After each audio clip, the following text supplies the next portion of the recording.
Good morning, everyone. We're going to call the meeting to order. For the sake of you being able to hear me properly, I'm going to take my mask off, and the other board members are welcome to do so. Could we have a roll call, please? Sam Vincent. Don Colapetro. Here. Linda Schwartz. Here. Chairman Maturo. Here. Rex Sims. Here. Robert Bornstein. Here. Thank you. We're going to have a review of the following comprehensive plan text and map amendment requests for the consistency with the City of Bonita Springs comprehensive plan. You guys are up. At this time, I'll go ahead and swear in any witnesses or members of the public. If you're here, this is a quasi-judicial hearing. What I would recommend is if you don't plan on speaking but think that there might even be the smallest inclination that you might, please swear. Yeah, okay. Do you swear to tell the truth, the whole truth, and nothing but the truth? Thank you. Please go ahead and proceed.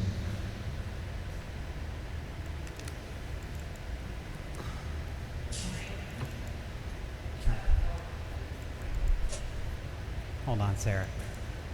Good morning. There we go. There we go. Let me just make sure I can work it. All right, perfect. Good morning. Good morning. My name is Sarah Spector. I'm an attorney with Retzel and Andrews here on behalf of the applicants. I have a team behind me that will be presenting to you today, and I just wanted to introduce you to them. They will get up individually and speak, and I'll let you know what they'll be speaking about. But we do have the applicant is remotely participating. That's 3HWA Land Holdings LLC and Dennis and Tamara Swan. Then we also have the owner's representative, Brian Farrar with BCF Management. We also have Patrick Vaness and Michael Pappas with RWA, planners and engineers, Kirk Martin and Michael Jessic with Water Science Associates, Shane Johnson with Passarella and Associates, and Ted Treesh with TR Transportation. Well, it's my understanding that because this is a comp plan hearing, it's not a quasi-judicial hearing. I do want each of my experts to come when they come up. Some of them have not appeared before you before, so they are going to give you a bit of their background and let you know their qualifications to what they are speaking to today. So they will do that as they come up, and would ask that you recognize them as experts. Excuse me, Mr. Chairman. This is David Theriak. There is no video, only audio. Is that something that can be fixed so we can see the slide presentations? We're gonna check with the experts right now. Thank you, sir. I apologize for interrupting. It does not appear we're getting video.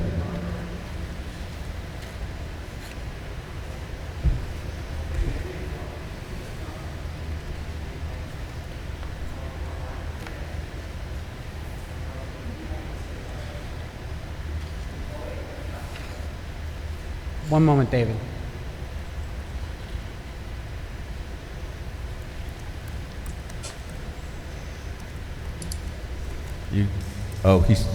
He's saying another minute or so here. He's working on it.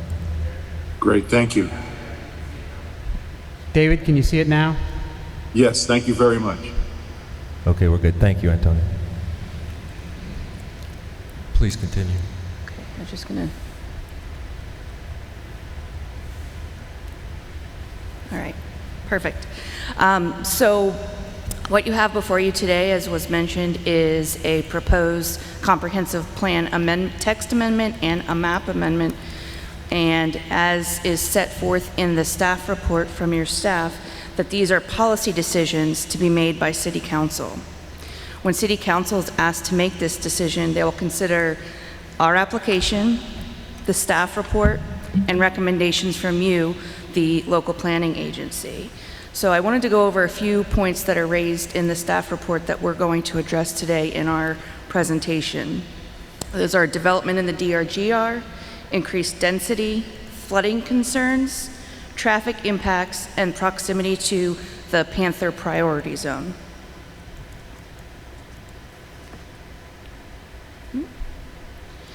As it relates to increased density, the staff report notes that the text amendment does increase the density over what is currently permitted. So when providing information relative to the existing and proposed development around this project, Patrick Vaness will also provide you with an analysis of how the subject property creates a transition area from the Bonita Terra, which is formerly known as Citrus Park project, to the recently approved Bonita Grand Mine project, and how this project can provide additional housing for what is an inevitable population boom that cannot wholly be absorbed in your downtown development area. With regard to flooding concerns, staff does recognize that we have addressed the surface water management and that they do not question our ability to design a functioning surface water management system. They do note that they have flooding concerns based on historic information from this area. So I'll have Shane Johnson come up. He will address the wetland restoration on site and how those, Kirk Martin will then address how those restored wetlands will be incorporated into a 20-acre drainage conveyance that will provide drainage not only for this project, but will help drainage of the area surrounding us. Kirk Martin will also present how the surface water runoff from the property, which is part of the bermed and diked Bonita Terra, formerly Citrus Park, water management system, will decrease the runoff from the property and decrease the withdrawals as compared to the historical agricultural use on the property. And Michael Pappas will be available to answer any technical questions regarding the surface water management system as designed. As it relates to traffic impacts, the staff report does recognize that based on the newly adopted 2045 long-range transportation plan, that there are no segments that will fail as a result of this project. Additionally, the neighborhood commercial will internally capture a number of trips based on the commercial that will provide that's not currently provided in that area. Mr. Treesh will further expound upon his analysis as recognized in the staff report, accepting that a development agreement may be necessary at the time of rezoning. And finally, with regard to the proximity to the Panther Zone, staff does acknowledge that there are no unique upland habitats and that the applicant plans to address separation between the project and the adjacent Kuiper Preserve to the north. I will have Shane Johnson come up, even though this is typically addressed in the rezoning phase. Shane will address why our recommendation of a fence is most appropriate to address the primary Panther Zone. So with that, I will have Patrick Vaness come up to tell you more about the proposed amendment. Okay, I'll clarify as well. Ms. Spector is correct. This is not a quasi-judicial hearing. It's just habit. Thank you. Good morning. Good morning. Morning. My name is Patrick Vaness. I'm a certified planner with RWA. Just to give you a brief background, I've been a practicing planner, professional planner for over 20 years. I've been in Southwest Florida for 18 of those 20 years. I've testified in front of almost every local jurisdiction.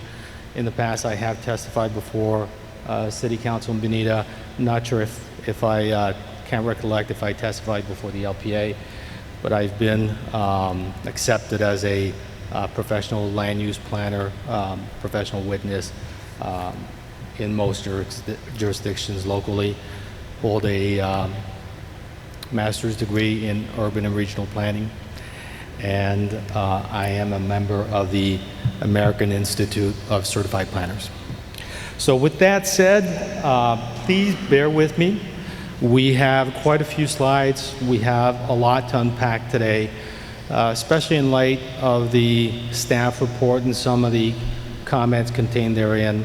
So what we're going to do is we're going to provide you some history, some context, and we're going to talk about how we got to this point, and provide an explanation and a justification as to why we believe that our proposed Imperial District is consistent with the comprehensive plan, and that the area is an appropriate area for future development, and that the project represents infill development, and that we are going to provide a quality project that the city of Bonita Springs can be proud of.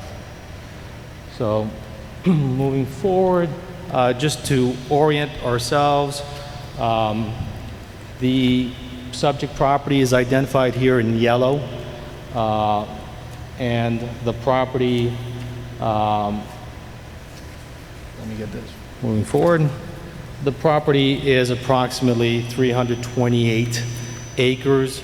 It is located at the end of Bonita Grand Drive, approximately 1 mile north of East Terry.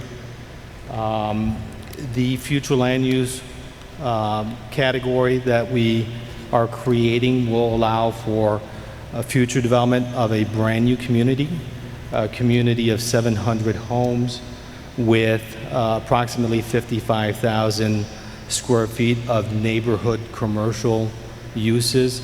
Those commercial uses will be to support that local community and also to support other adjacent residential communities.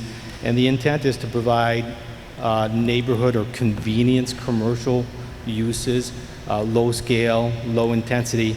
But what that does is it creates internal capture. So if people need a loaf of bread or if they need some milk, they don't have to get back onto the Bonita Beach Road and go to one of the larger commercial centers. In addition to the commercial uses, the community will have a wide variety of amenities, including state-of-the-art clubhouse facilities, parks, recreational facilities, courts, passive open space, and an extensive network of pathways, sidewalks, and trails throughout the entire community, interconnecting all the neighborhoods. In addition to that, we are going to be establishing some stringent environmental requirements for any development, and we are going to be providing some benefits from a water resource standpoint. And one of the highlights of the project is a 20-acre water conveyance filter marsh that runs along the entire eastern side of the property.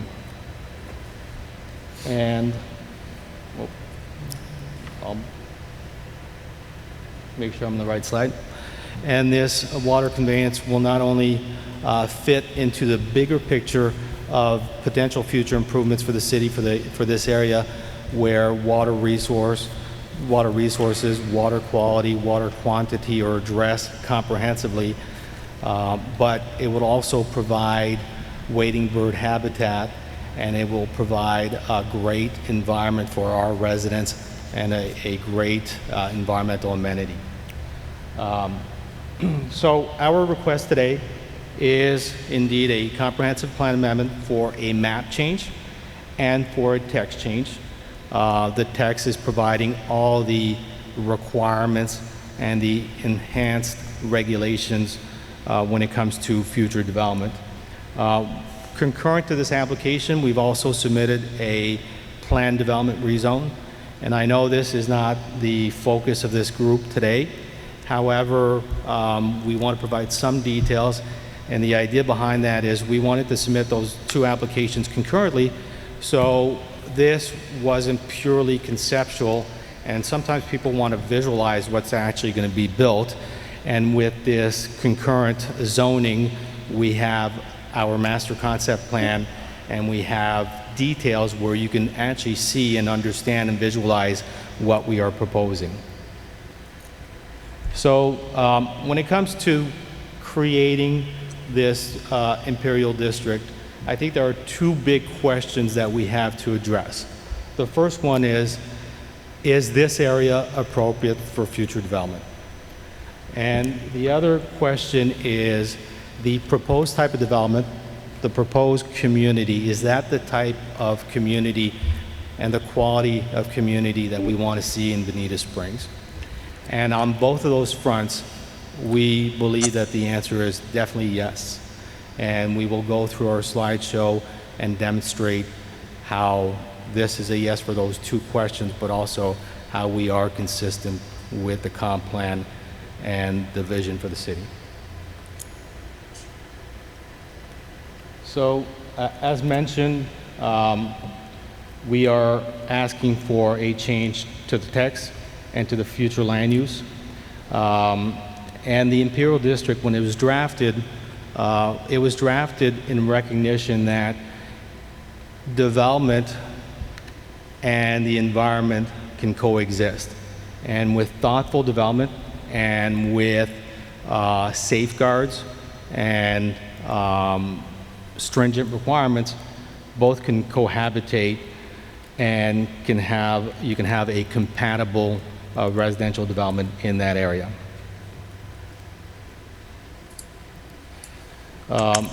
So some of the highlights when it comes to the requirements that we've put in the text, those stringent environmental conditions require an enhanced lake management plan, a hydrological restoration plan, and an indigenous management plan. The detail of the text is in your packet. I'll touch upon that briefly, but some of the highlights. Future project is going to need to provide minimum of 60% open space.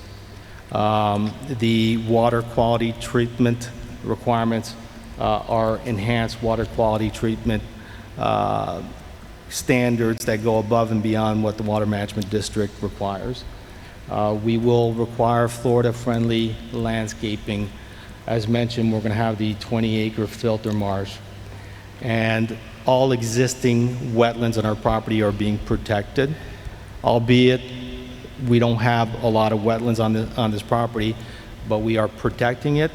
Those wetlands are going to be incorporated within that 20-acre filter marsh. They're going to be enhanced and they're going to be restored. So some of the highlights: the project will eliminate agricultural uses, which are impactful.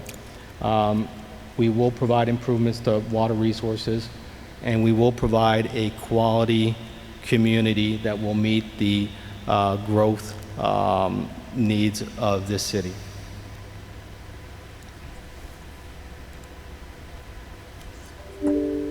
So to provide a little historical context, the Drgr land use category that is in your comp plan is a placeholder, the way, as we see it.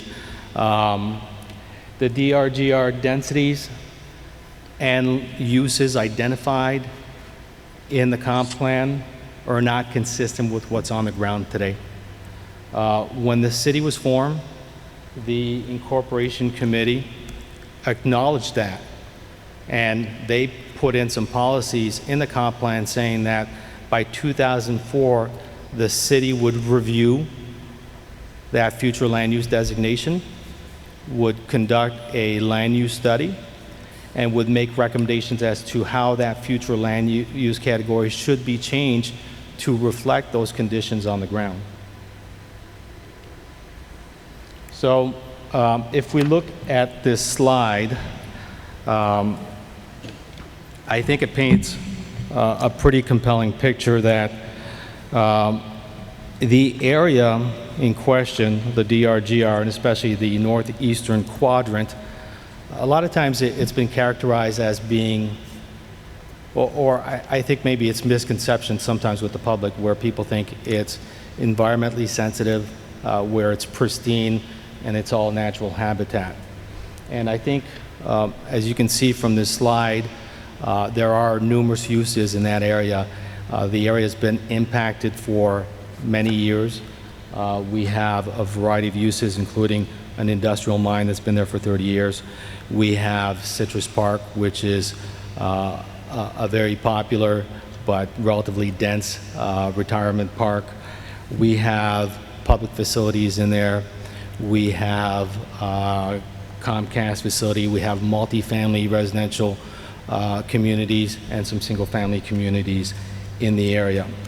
And some of the studies that have occurred through the years, and I'll go through a few of those studies, but I think they've all concluded that there are inconsistencies between what's on the ground and between what the comp plan says.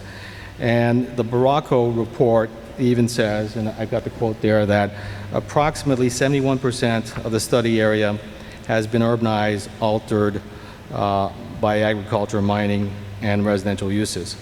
And they also conclude that 35% of the DRGR lands do not match the policy and intent of the DRGR. So, you know, we've looked at an aerial, and I think from the aerial you can see that the area is not pristine natural environment, but it's also important to look at what's on the ground today. So this slide shows the subject property. As you can see, the property has been cleared and used for agriculture for many years. The next slide, let me back up here. The next slide shows some of these uses. Citrus Park also shows some of the utilities and the infrastructure in the area. And the next slide shows some of the existing residential communities that are in the DRGR today. And again, those communities are at a density much greater than 1 dwelling unit per 10 acres, as the comp plan currently says. We switch to the next slide. These are historical aerials of the area. So as you can see, starting from the left, back in 1950, yes, the area was indeed pristine and natural. In the 1970s, the area was cleared, bermed, diked, put some canals in there, and it was used for agriculture. Somewhere in the late 70s to 80s, development began, and as you can see on the slide to the right, Citrus Park development had begun, and the Bonita Grand Mine, the industrial use, had started also at that time.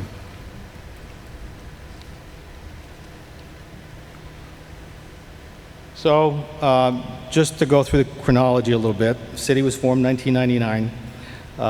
The city adopted the Lee County Comprehensive Plan at that time as a transitional comp plan for the city. The city worked diligently in updating that comp plan through the years. What you have today is truly the city's comp plan. However, the DRGR future land use category was never changed. Prior to creating the DRGR, this area in Bonita Springs was identified as fringe, and that area allowed up to 10 dwelling units per acre.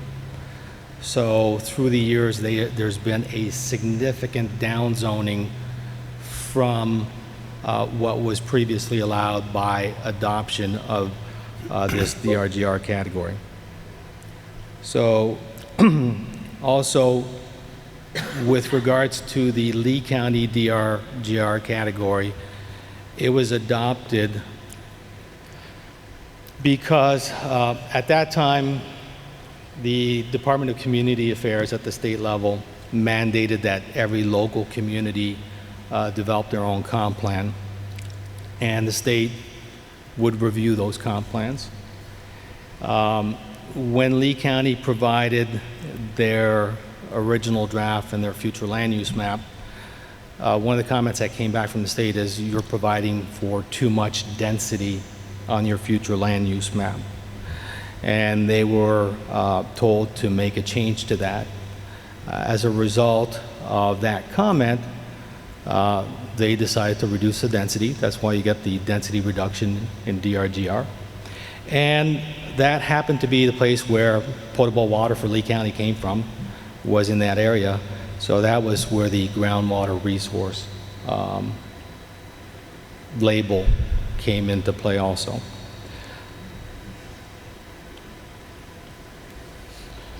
So, as I mentioned, there are several policies in the comp plan that state that the city will go back, look at the Drgr category, study it, and make some appropriate changes based on those studies. And as you can see here, 1.71, 16.41 are some of those policies in the comp plan. To date, we've had numerous studies that have been conducted. Some of the most notable studies were the Raw study, the LaRue study, the DeLisi study, and most recently, the Baracco study. And all those studies, in some form, acknowledged that the area was appropriate for future development. They also acknowledged that safeguards needed to be in place. All of them suggested that densities ranging from 2.5 units per acre all the way to 10 units per acre would be appropriate for that area. So again, we have looked at those very closely, and we believe that what we are proposing is at the lower end of what was proposed, and that we have put sufficient safeguards to make sure that we are compatible and we are cognizant of conservation lands close to us and cognizant of the importance of the water resources and protecting those. So following the Baracco report, the city passed a moratorium stopping any potential development in the Drgr in order to study the area some more. And they assembled a water strategy task force at that time to look at water resources. And I think through the history and through the previous reports, I think part of these misconceptions about the area being environmentally pristine and natural, I think some of those were dispelled. But I think there was still a lot of concern with regards to water resources. So the task force was put together to specifically look at water resource issues and make recommendations. The process took approximately a year, maybe slightly over a year, by the time it went to council. And the task force came up with 29 recommendations, and those dealt with water quality, quantity, water supply, different policies that could be implemented in the comp plan, land development code changes that could be made, and interagency coordination to improve conditions out there. Those conditions were accepted by City Council. I think in reviewing staff's report, there's a distinction between, I guess, approve and accepted. The recommendations were accepted. However, I don't think they have been implemented as part of the comp plan yet.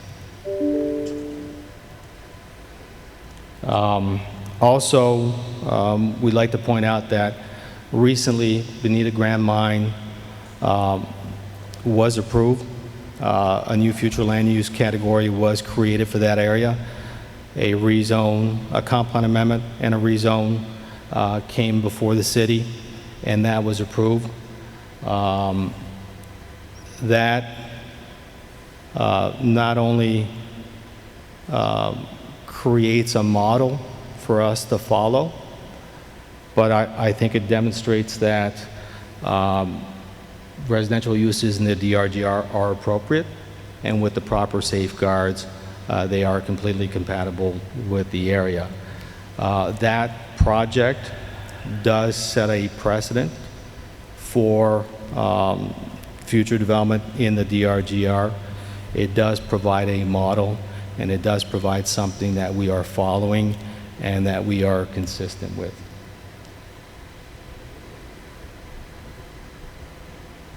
So one of the issues that is identified in the staff report is our proposed density. So what I have here is a map of our subject property.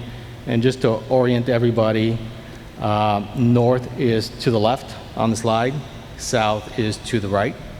So we've got Bonita Grand Mine to the east of us, Citrus Park to the west. Our project falls right into the middle of existing development and future development. We see our project as infill. The project also creates this transition in density from higher density to the west. And if we go beyond Citrus Park, we're talking about the urban area. So a lot more density, a lot more intensity in the urban area as we transition east, going out to conservation lands. In planning theory, and when I was back in planning school, and then when people have adopted the SMART code, and folks like Andres Dewani have talked about a density gradient going from urban core all the way to suburban, rural uses. They promote this transition or this density gradient. So that's what we're doing here. We have a density of 2.18 units per acre. Citrus Park is at 3.6.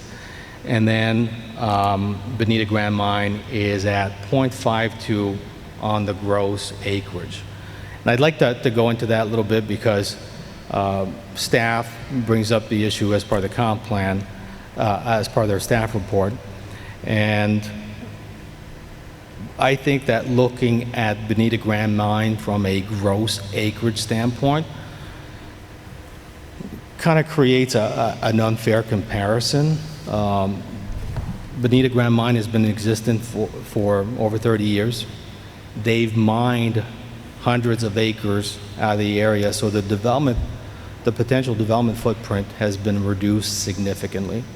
In addition to that, when the mine was approved, all environmentally sensitive lands on that property were set aside in conservation area. So on top of the lakes that they have excavated, there are hundreds of acres also in conservation lands. And lastly, a portion of this future project will be for a city public park. So the intent is not to put any development there. So if we look at it more on a net acreage basis, the density would be 1.7 units per acre. So I think what we are asking at 2.1 is very consistent with that. It does provide the transition. But even if we were going to look at it simply on a gross acreage standpoint, if you add the 3.6 and the 0.52 and take the average of that, that's where we are. That's pretty much 2.06 units per acre, and we're at 2.1. So we are the average of those two, and we do provide that transition.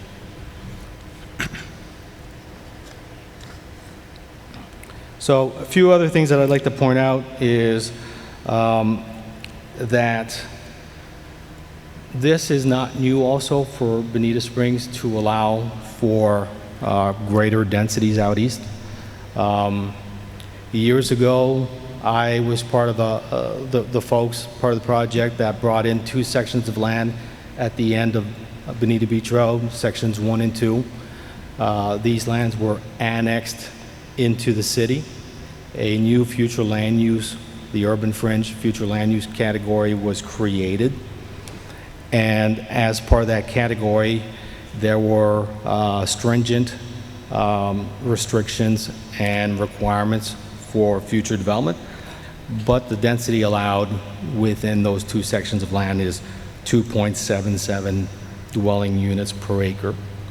Also, what I'd like to address as part of this comparison with those projects is those projects were not only out east, but they were surrounded on 3 sides by conservation lands. And with the proper safeguards, those have been excellent communities that the city is proud of, and that people love living there. And those communities did not have any public infrastructure. That public infrastructure was extended all the way there, And today, those communities have some of the newest and state-of-the-art infrastructure.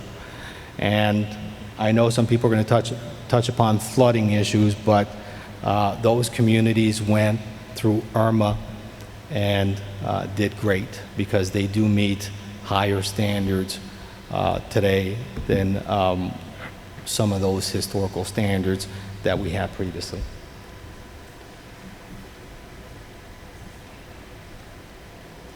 So another important facet of this project is that it will provide housing that is needed in this community. When the city did its last evaluation and appraisal report, which is an evaluation of its comp plan at every 7 years, they did look at population growth, and they did look at the amount of land to meet that population growth into the future. And I believe the conclusion was that there was just barely enough land available to meet that requirement, but there was sufficient land. And what I'd like to point out is that the methodology used was just looking at all vacant land within the city and looking at the maximum density that it could be developed at. And I think we all understand that even if a future land use category allows up to 12 units per acre, for example, chances are it's not going to be developed at that maximum density because we have open space requirements, we have preserve requirements, we have to do water management on the site.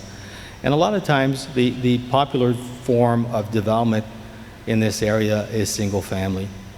And if we're going to build in a single family form, we're not going to meet that maximum density. So we believe that there definitely is a need for other areas to open up for development within the city. We think this is an appropriate area, and we think that the methodology that was used by the city previously and their conclusion is a little short-sighted. Another thing I'd like to add is there are certain future land use categories in the comp plan that allow both commercial and residential. And as we know, a lot of times commercial is the highest and best use. And you're not going to maximize both the commercial development and the residential on any given property. So again, that overall vacant land that's available, a lot of it is in smaller parcels. A lot of it is hard to aggregate and redevelop. So we do have the need for greenfields and these types of developments. This exhibit also shows you the type of development that we want to provide, high quality residential neighborhoods. There's a little picture there of kind of the neighborhood, low scale convenience commercial that we want to provide. And that would be in the form of maybe a small local restaurant to meet the needs of the residents, maybe a convenience store, maybe a place where people can get their hair cut, that type of thing to meet local needs.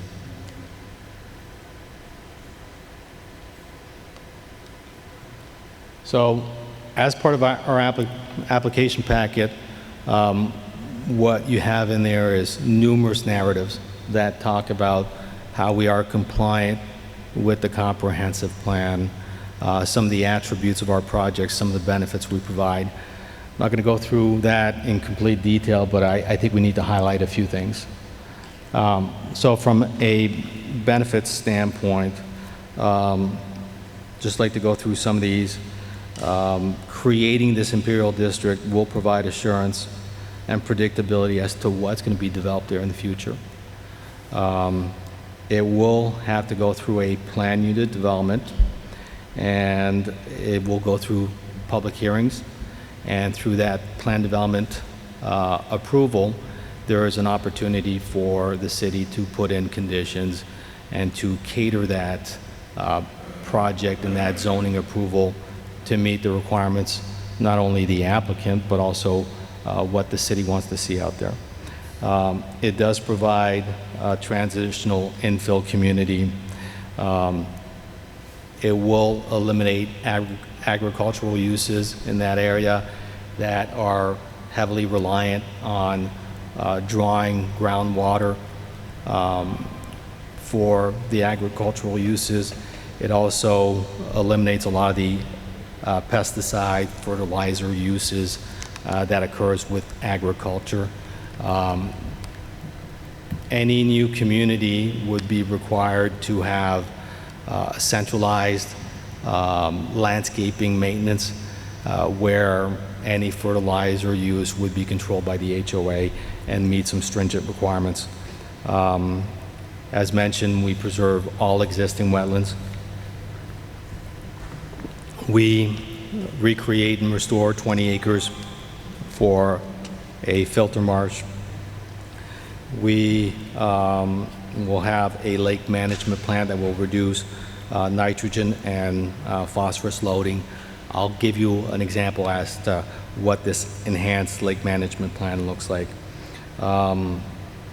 Also, the district mandates Florida-friendly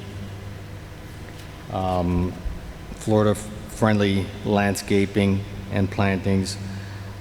We provide an internal system of pathways and trails. Again, I will show you what that looks like.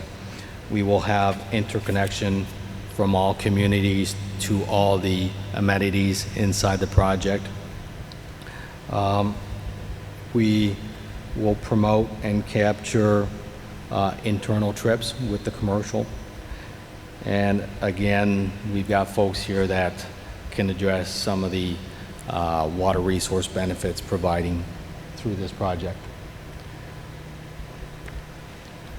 So the next few slides are the proposed text for the Imperial District.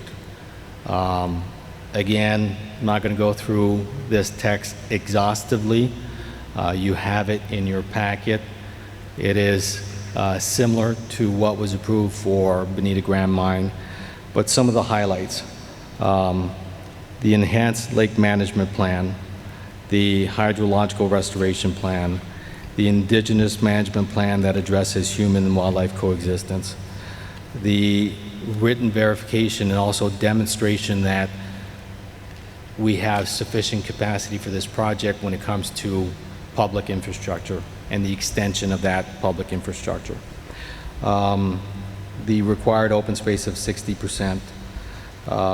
If we turn to the next slide, I know this is small font, but items 4, items 5 talk about water quality requirements that exceed the district requirements for regular projects.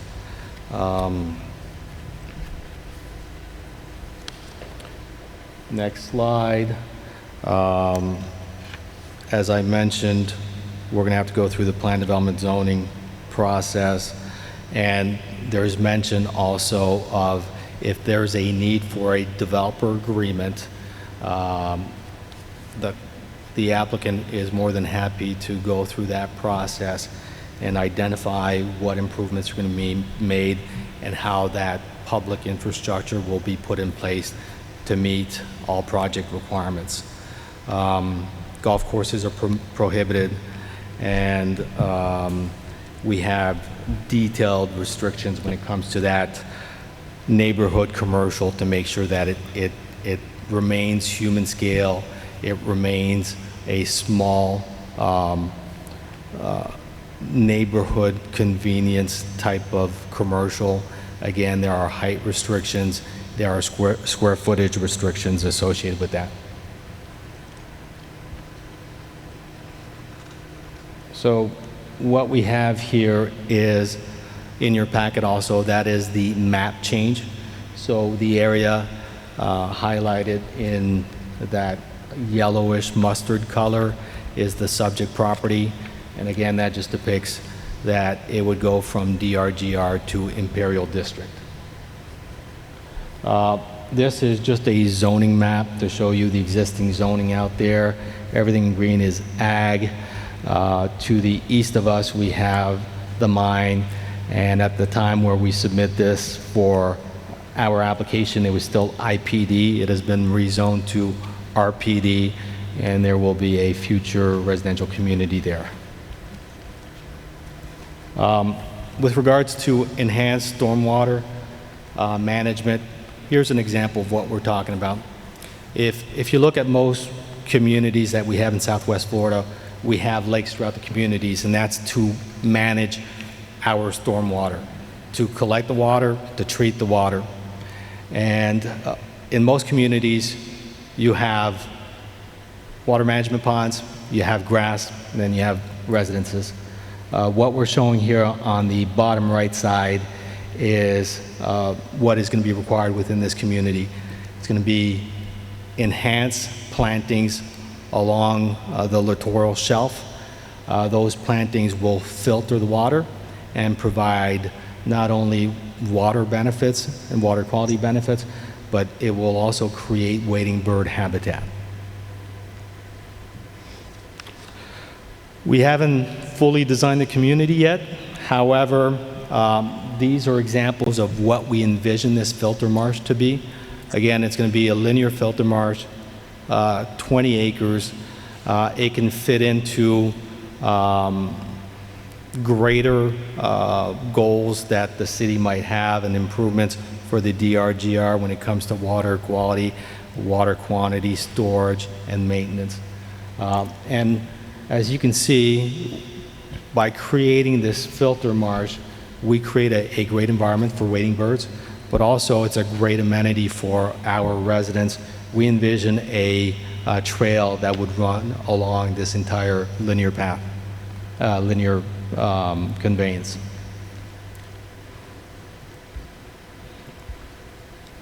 So I'll go into our rezone a little bit just to give you examples as to what this community is going to look like. I know that is not the purview of this body today, but I'll show it to you, go through that quickly, and if you've got questions later, we'd be happy to answer those. The rezone is going to be a plan development rezone to change it from ag and mobile home to a mixed-use plan development. We are going to have 3 distinct neighborhoods. This is a slide to show you the quality and the level of finish anticipated for this project.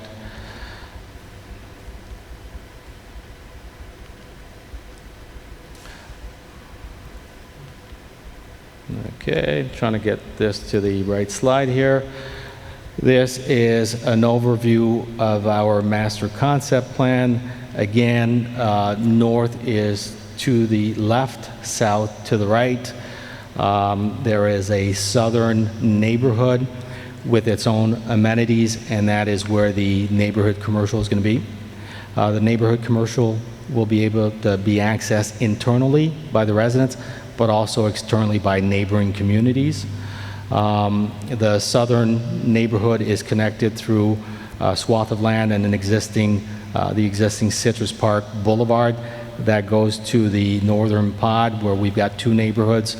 We've got the central neighborhood and the northern neighborhood.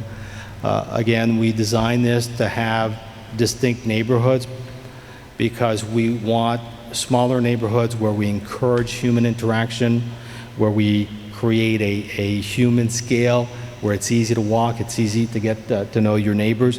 However, all those neighborhoods are intended to be interconnected, where it's very easy for one person that lives in one neighborhood to not have to get in their car if they want to go see their friends in a different neighborhood, where they can bike there, they can walk there easily.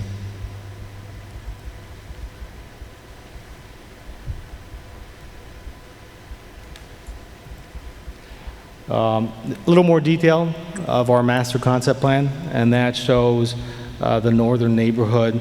What I'd like to go over here is that all the residential tracts, we've gone through a great effort to try to create great amenities, great views for the residents. So they either front a lake or front a park or preserve or that filter marsh that we see on the eastern boundary. This slide depicts the southern, to the right, we've got the southern neighborhood, and then we have the central neighborhood. On the far left side, what you see looks like a barbell or a dog bone.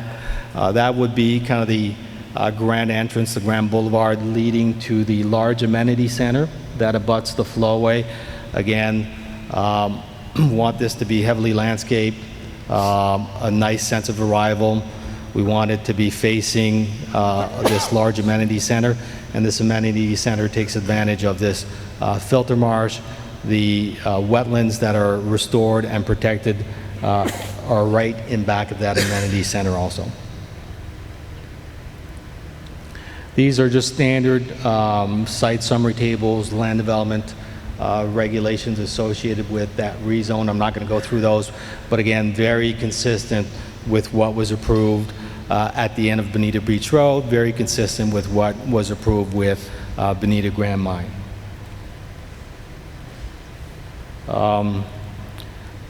This is an exhibit that we put together as part of our zoning packet to demonstrate the amount of green space and open space provided with this project. Everything that is in green and blue represents open space. The gray is where those development tracks would be, or roadways. As you can see, we exceed that 60% requirement.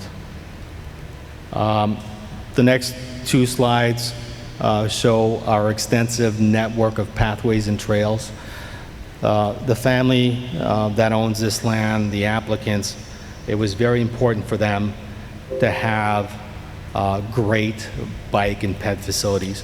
They also wanted to make sure that we had connections to the Larry Kiker Preserve to the north, and with the hopes that there would be public access to that preserve. And there are preliminary plans for that Larry Kiker Preserve, and the great thing is it's going to be open to the public. There's going to be an extensive network of trails in there, and we are going to be providing interconnection to that. But everything that is in orange represents more of the softer pathways or trails that could be shell or rock or compacted grass. But all those facilities encircle the entire project, so someone can go around the entire property. All the buffers for the project exceed minimum requirements.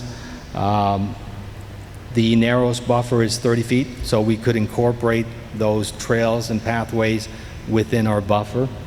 And everything in yellow are on-street sidewalks that are required internal to the project.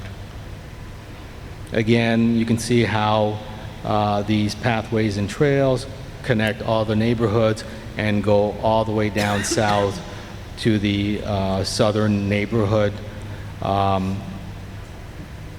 So anybody that wants to walk this project, they are walking distance to the amenities. People that want to go to the commercial section, I think for avid walkers, it's very doable. It's just over a mile. However, if you're going to bike there, it's a quick bike ride, and we've got great facilities going from the very northern neighborhood all the way to the south.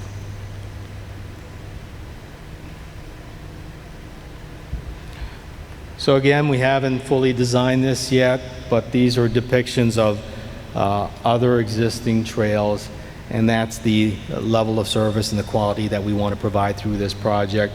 If you look at the bottom left, I think that's a great depiction. That's a linear trail adjacent to some kind of a canal or flowway, and I think that's very consistent with our vision for that linear conveyance, that filter marsh. Again, similar widths, also with a great pathway and a great amenity for the public. And sorry if I misspoke when I say public, I'm talking about the internal residents. These are cross sections of that flowway. As you can see, the middle portion is where you would have water stored and treated, and where you've got that conveyance. A lot of plantings to improve water quality, and to the far left you see where we would provide for a pathway or trail. This is a depiction of our narrowest buffer. Again, plantings on both sides, and then a pathway through the middle. Great amenity for the residents, but also great buffering from adjacent properties. This is a cross-section of that boulevard section I talked about, that dog bone. Again, we envision this as a grand boulevard. There would be bike ped facilities on both sides of the street. You would have a large landscape median, and it would be a very attractive boulevard leading to the amenity center. These are just details of the zoning and some of the deviations we're requesting.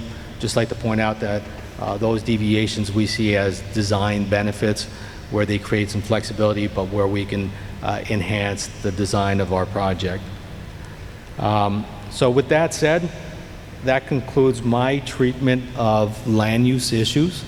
It's my professional opinion that our application has demonstrated that we are consistent with the comp plan, that we are compatible with surrounding land uses, and that what we are requesting is appropriate for the area, and that the Drgr area, and especially the northeastern quadrant of the Drgr, is an appropriate area for future development, that there is existing development there, and that we represent infill and provide transitionary densities that are compatible with the area.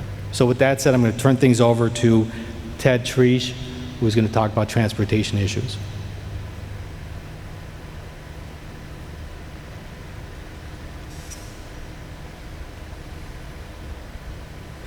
Good morning. My name is Ted Treesh. I'm president of TR Transportation Consultants, located here in Lee County. I've been here for approximately 22 years conducting traffic studies in greater Southwest Florida area. I've testified in front of the LPA, the City Planning Commission, as well as City Council many times in the past regarding transportation planning related matters.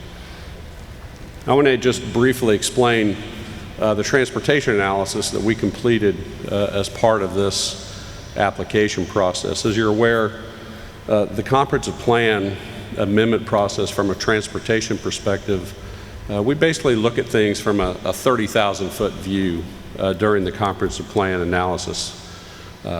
During the rezoning process, there's another process that we go through in terms of transportation where we look at more specific uses that Patrick went through, that's part of the MPD application that's been made to the city. And then there's a third crack at the egg during the development order process. Once the final plans are made, there's another traffic study done.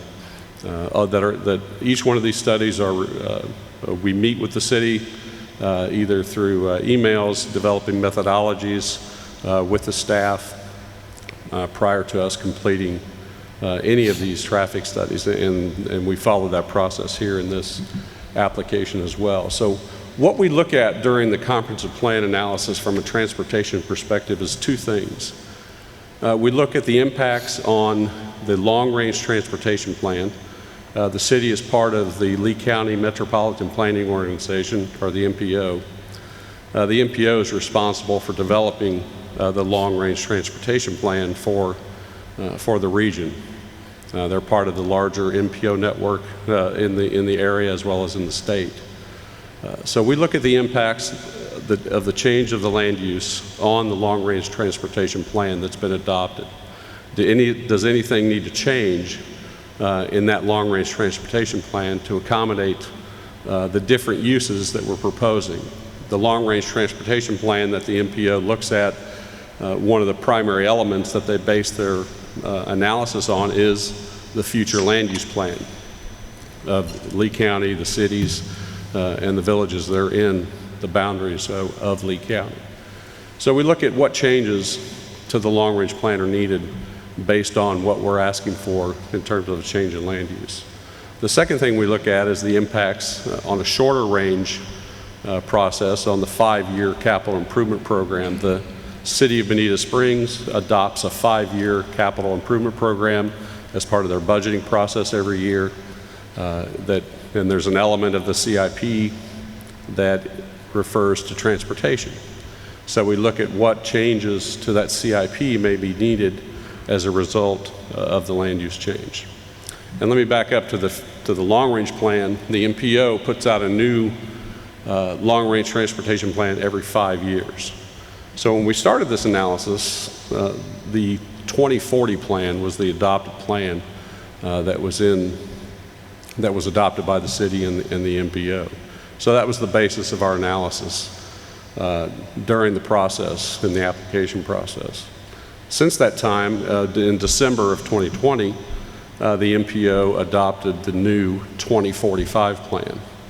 So as part of a recent update, we looked at our analysis and updated it in terms of looking at the roadway impacts to that new 2045 plan. There were some changes made between 2040 and 2045. Some new roads were put in for roads to be built by 2045. Some roads were taken out, or some road improvements were taken out of the 2040 plan for the 2045 plan. So we updated that analysis and provided that to staff. And that's reflected in the staff report and our comments regarding the impacts to 2045. There are segments in 2045, just as there were in 2040, in the city of Bonita Springs that are shown to operate below the minimum level service standards that the city has adopted in their comprehensive plan. And that's prevalent all throughout Lee County. The 2040 plan and now the 2045 plan is meant to address the majority of the needs, but obviously from a financial standpoint, it can't address every single need. So the plan does address a majority of the needs in the area in terms of roadway improvements that are needed to accommodate future development. So our analysis looked at the change in use. One thing we also did is we included the traffic from the adjacent Bonita Grand Mine project in working with city staff. Because our access drive is basically shared with that project, staff wanted to make sure that we took into account the trips from that project, that they were accounted for in both the long range and the short term analysis, and that analysis did indeed include that project specifically. What our analysis concluded is that the change in land use that we're requesting as part of this text amendment and map amendment doesn't cause any roadways to go below the recommended minimum level of service standard. Again, there are roadways that are already shown to be below the minimum level of service standard, and those will be addressed as future plans are developed by the City of Bonita Springs and by the Lee County Metropolitan Planning Organization. But the change in use on this site specifically does not cause any changes needed in the 2045 plan or in the 2020 to 2025 short-term capital improvement plan by the City of Bonita Springs. So it was our conclusion that from a transportation perspective, the request is consistent with the goals and objectives of the comprehensive plan. You've heard Patrick mention during the rezoning process, similar to what was done with the projects out east on Bonita Beach Road, Section 1 and 2 that Patrick referred to. We're talking with the city staff in terms of entering into a development agreement at the zoning perspective to address specific transportation impacts, intersection improvements that may need to be done. We don't get into intersection analysis at the zoning level again, at the comprehensive plan level. Again, it's that 30,000 foot view. Once we get into the zoning details, that's when we look more specifically at intersections. And then at the time of development order, basically that's when everything hits the pavement and you realize, and the site-specific improvements are identified and what this project should be responsible for in terms of intersection improvements, turn lanes, et cetera, to accommodate the traffic coming into and out of this project. So again, our analysis concluded that we were consistent with the goals and objectives of the comprehensive plan, that no changes were going to be needed to the 2045 long-range transportation plan as a result of our request, nor the short-term 5-year capital improvement plan. And I'll be here to answer any questions at the conclusion of our presentation. Thank you. Thank you.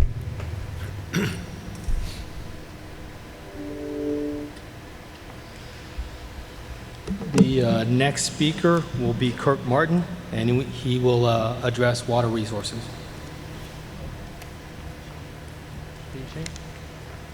I apologize. Apparently, Shane Johnson will be looking at environmental issues.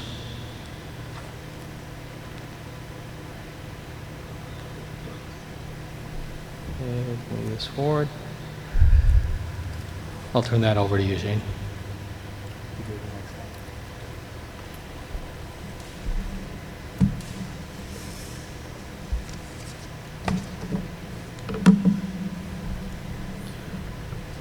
Good morning.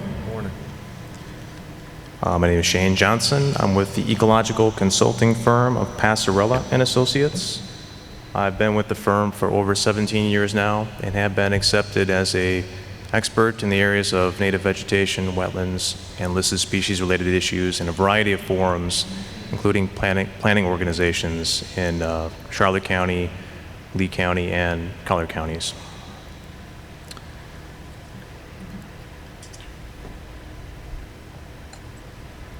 So I'm here today to outline or summarize the information contained in our April 2020 Environmental Assessment Report that was provided as part of this Comprehensive Plan Amendment application.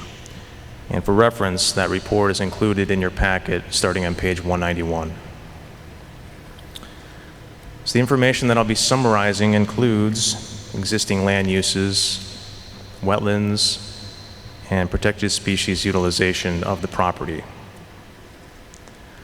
I'll also be talking about 2 of the management plans that we prepared as part of the parallel zoning application for this project. Although that is zoning related, there were some issues that were touched upon by staff in the staff report, and I feel it's necessary to kind of briefly go over those management plans, and those consist of indigenous vegetation and protected species management.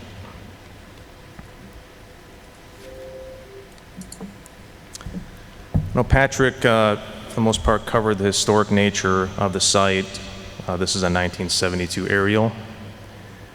But just to highlight that this property is not new to disturbance, that's really the takeaway here. It's been in agriculture for many decades, and you can see at this time that it's in citrus grove production in 1972, and these north-south lines represent ditches that have been constructed as part of that operation. And these ditches, as you know from anyone that's familiar with citrus, citrus needs really high and dry areas to grow and thrive and be successful. So these ditches that were cut at the time are very efficient at moving water away from the citrus crop into these ditches, which effectively drains the landscape. So the disturbance we're talking about here is not only from native vegetation that has been cleared to facilitate this citrus grove operation, but also from a hydrologic perspective and the manipulation of water throughout the site has led to that degradation of water resources. Also want to point out that at this time, it's hard to see on the aerial, but there is a small cypress wetland that straddles the eastern property boundary. And that's really the only native vegetation on the property at this time and currently. And I'll talk more about that. But this system, as in most agricultural operations, the cypress system has a berm and ditch around it that further isolate this system from a hydrologic perspective.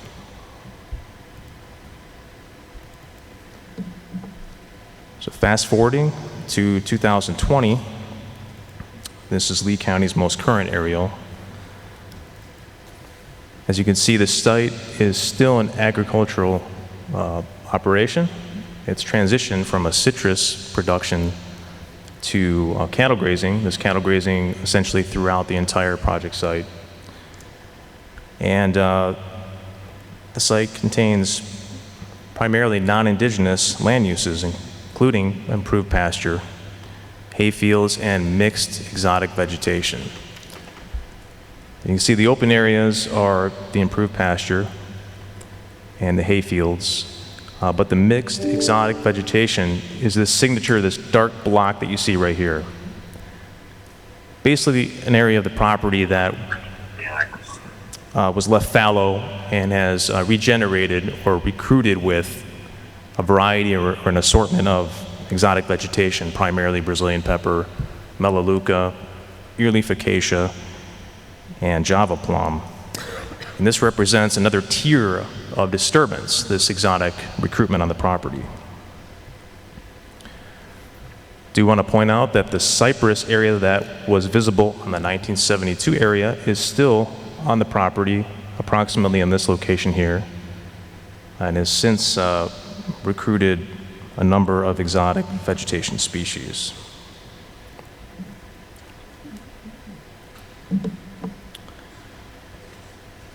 So when we evaluate properties, the first thing that we do is map out or delineate the different land uses on the site.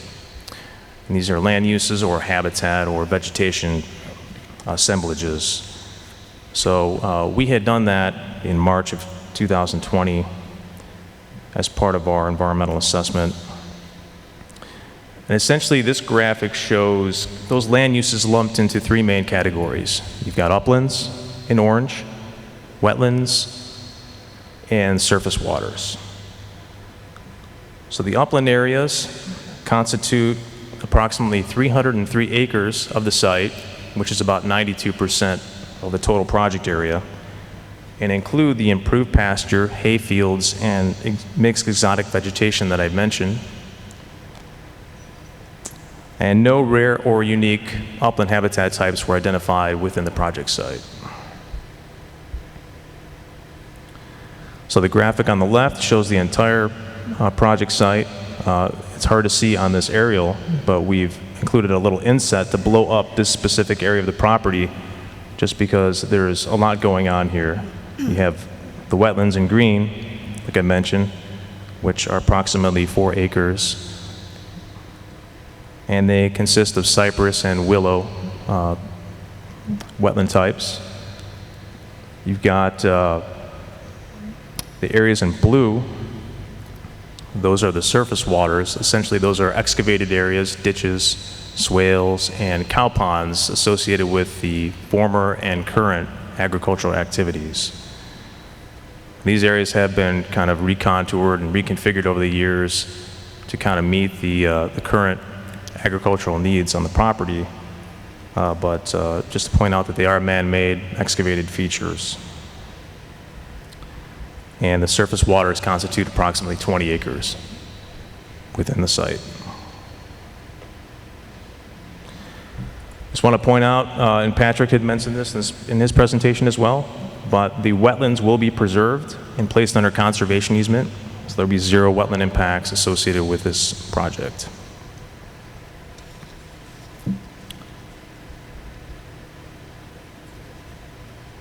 Essentially, this graphic is the same as the last I showed, but with the protected species locations identified within the project. So Passarella and Associates conducted a City of Bonita Springs protected species survey on the project in March 2020. And as a result of that, we identified American alligator, crested caracara, and wood stork as species that are utilized in the property, and 2 listed plant species, the northern needleleaf and the cardinal air plant. Again, you've got the inset kind of blowing up the middle portion of the property here, and I know this is difficult to see, so I'll point it out. The American alligator, one location was up near the northern portion of the site, utilizing a ditch. Caracara were observed utilizing the southern portion of the property. And in the center part of the property, you have another American alligator in the ditch, wood stork, again utilizing a ditch, and all of the listed plant species were located within the existing wetland area, which will be preserved. So no nesting or denning of any protected species were identified on the project site during our March 2020 protected species survey.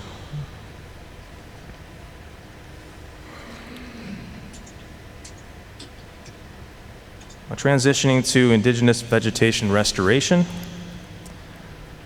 Again, the details of this are included in the zoning application, but again, there are some staff comments that relate to this, so I thought I'd touch on it.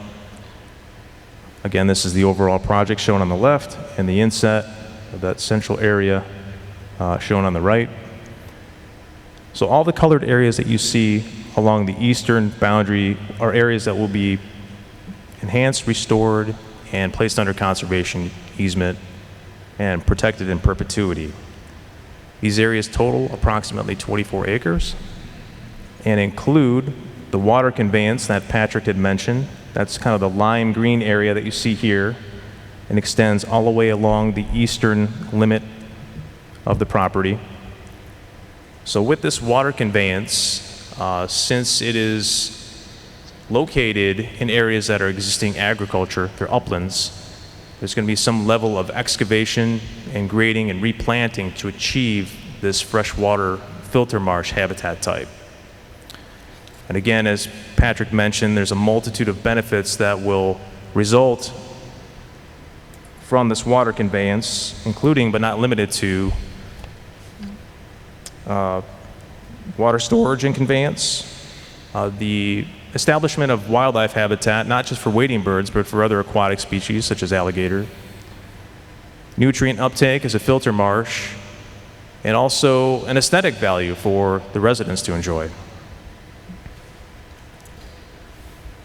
So again, I mentioned that the existing wetland areas that total approximately 4 acres will be enhanced, restored, and preserved in perpetuity.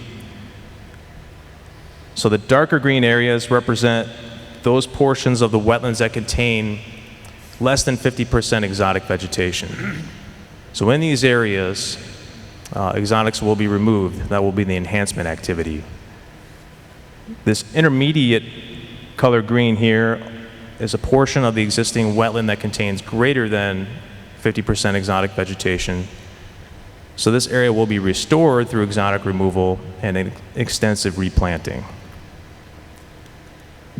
And as part of this overall enhancement and restoration effort, the existing berms that I mentioned that surround this cypress area will be removed and the associated ditch backfilled to provide this hydrologic continuity throughout the whole system to improve the hydrology.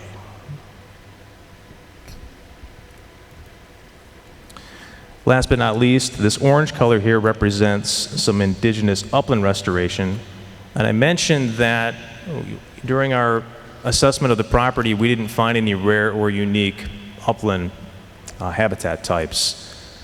Well, something that we're going to do on this site that we proposed, again, as part of the zoning effort, is to include a planting palette to establish a tropical hardwood hammock in this area, something that would be considered a rare and unique habitat type.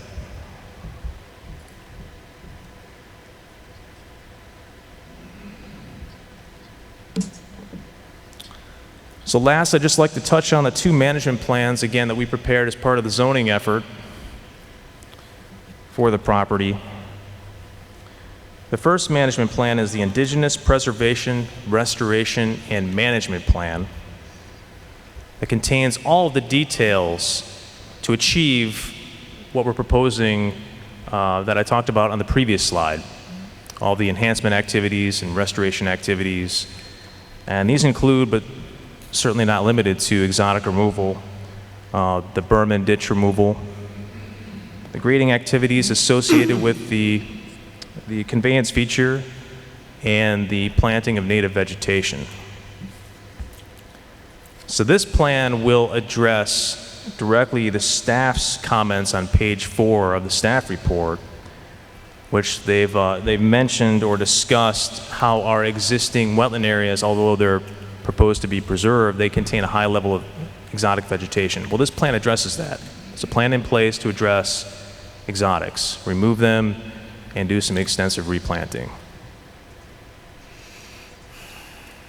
So the second plan that we prepared as part of the zoning effort is the Protected Species and Human-Wildlife Coexistence Plan.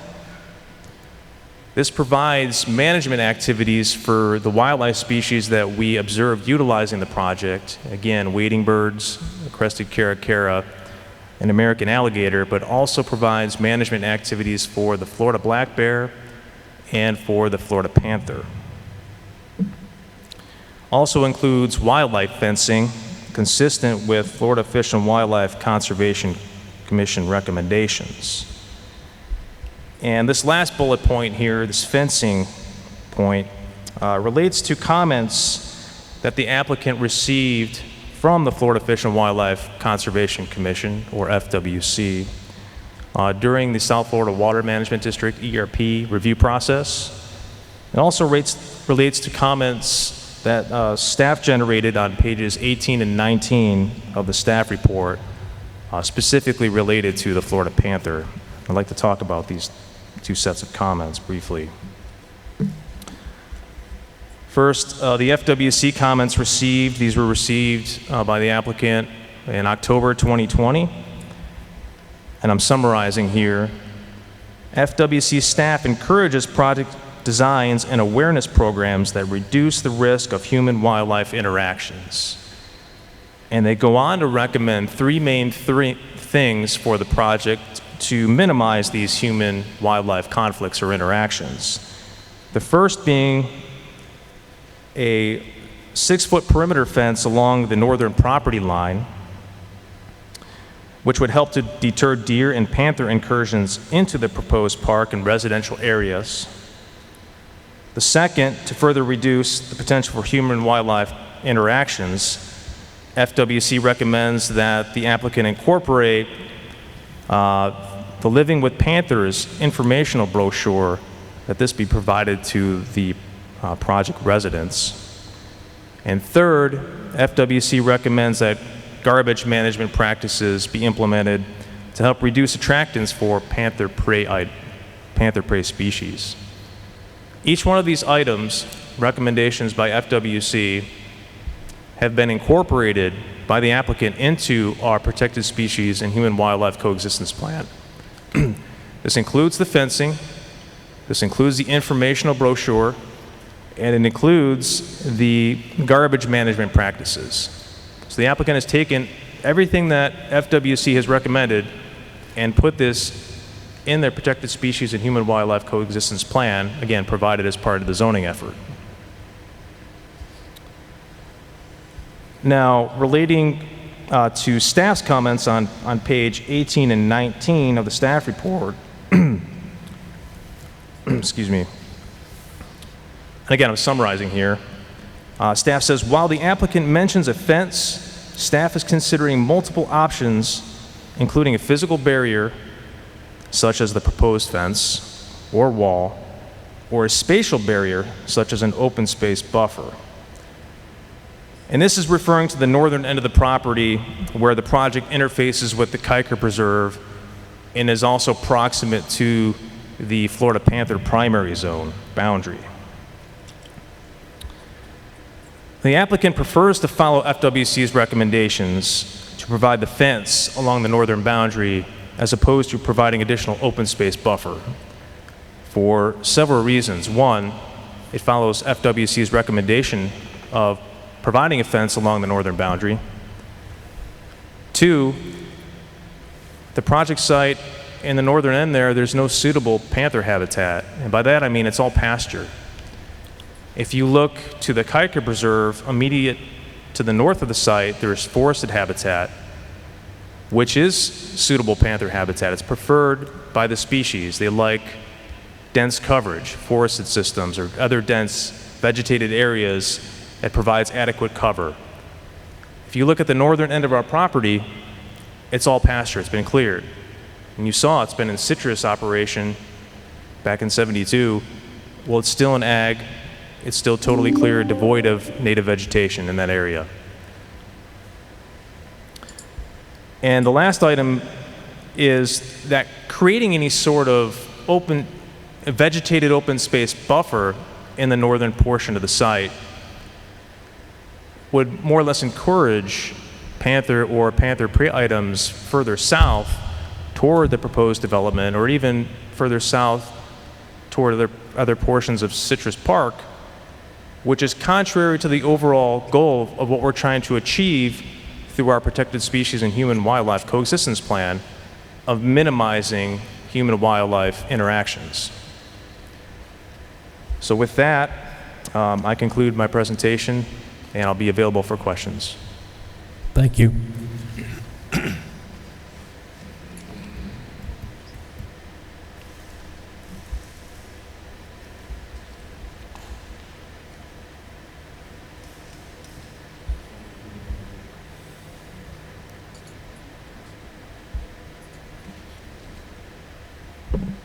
Good morning. Are we still awake? I'm not, but I just see if you guys are. We're good. Good morning. Okay, good, thanks. Sarah asked that I say a few things about my professional history as a precursor to being accepted as an expert, even though it's not a quasi-judicial hearing. As of August of this year, I'll have been practicing hydrogeology for 40 years here in Lee County. I'm a professional geologist and certified by numerous states, including Florida and the American Association of Professional Geologists. My work has been for federal, state, municipal, and private enterprises over the past 40 years. I'm led the development of over 500 million gallons a day of water supply, over 200 million gallons a day of wastewater management and disposal, and over 10,000 acres of hydrologic restoration in that time period. I've been accepted as an expert in numerous forums, federal, state, local, and including zoning hearings. The Imperial District that we're talking about today was patterned after something that was done in Lee County just a few years ago called the Environment Enhancement Overlay. And the philosophy behind that overlay was that through the economic benefit of increased density and / development, you'd be able to pay for some hydrologic restoration that maybe had been sitting for decades and no one was able to actually accomplish. The idea is that private money could be used for public benefit. When we brought I was part of the team that brought the first environmental enhancement overlay to Lee County Board of Commissioners. To a man, every commissioner acknowledged or made the statement along the lines of, this is the way development should be done. And one of them went on to say that he had been involved in the Drgr for over 25 years, and this is the first time any restoration had actually been proposed to be accomplished. So the concept is private money is going to pay for public benefit. So do I need to do anything here to get this to go?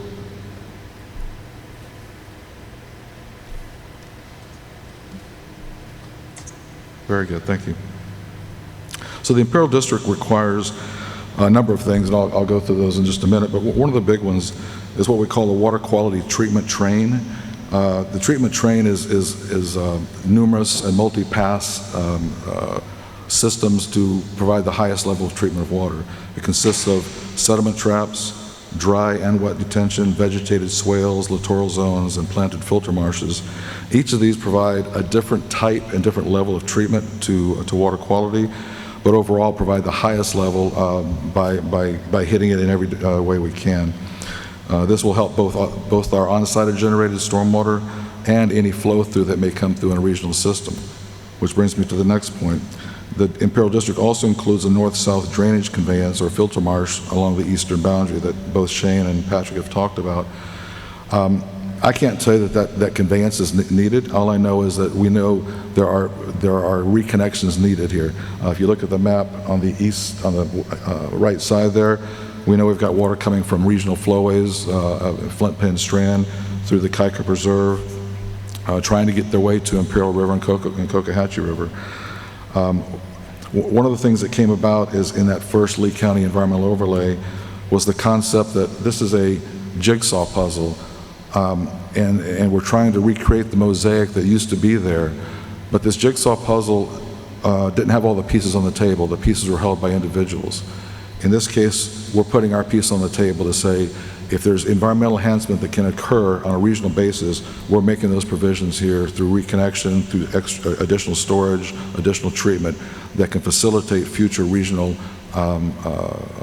restoration and management. With regard to irrigation, first of all, our potable supply will come from BSU. So the only water source or water resource uses will be using here is irrigation. As discussed earlier, the Imperial District project site has a long history of permitted agricultural withdrawals from the water table aquifer that are larger than the proposed irrigation demands for this project. The table at the bottom shows that the previous maximum month permitted water use was over 58 million gallons a month, and we're proposing a little over 17 million gallons a month for about a 40% decrease in maximum month usage. I'm sorry, 70% decrease.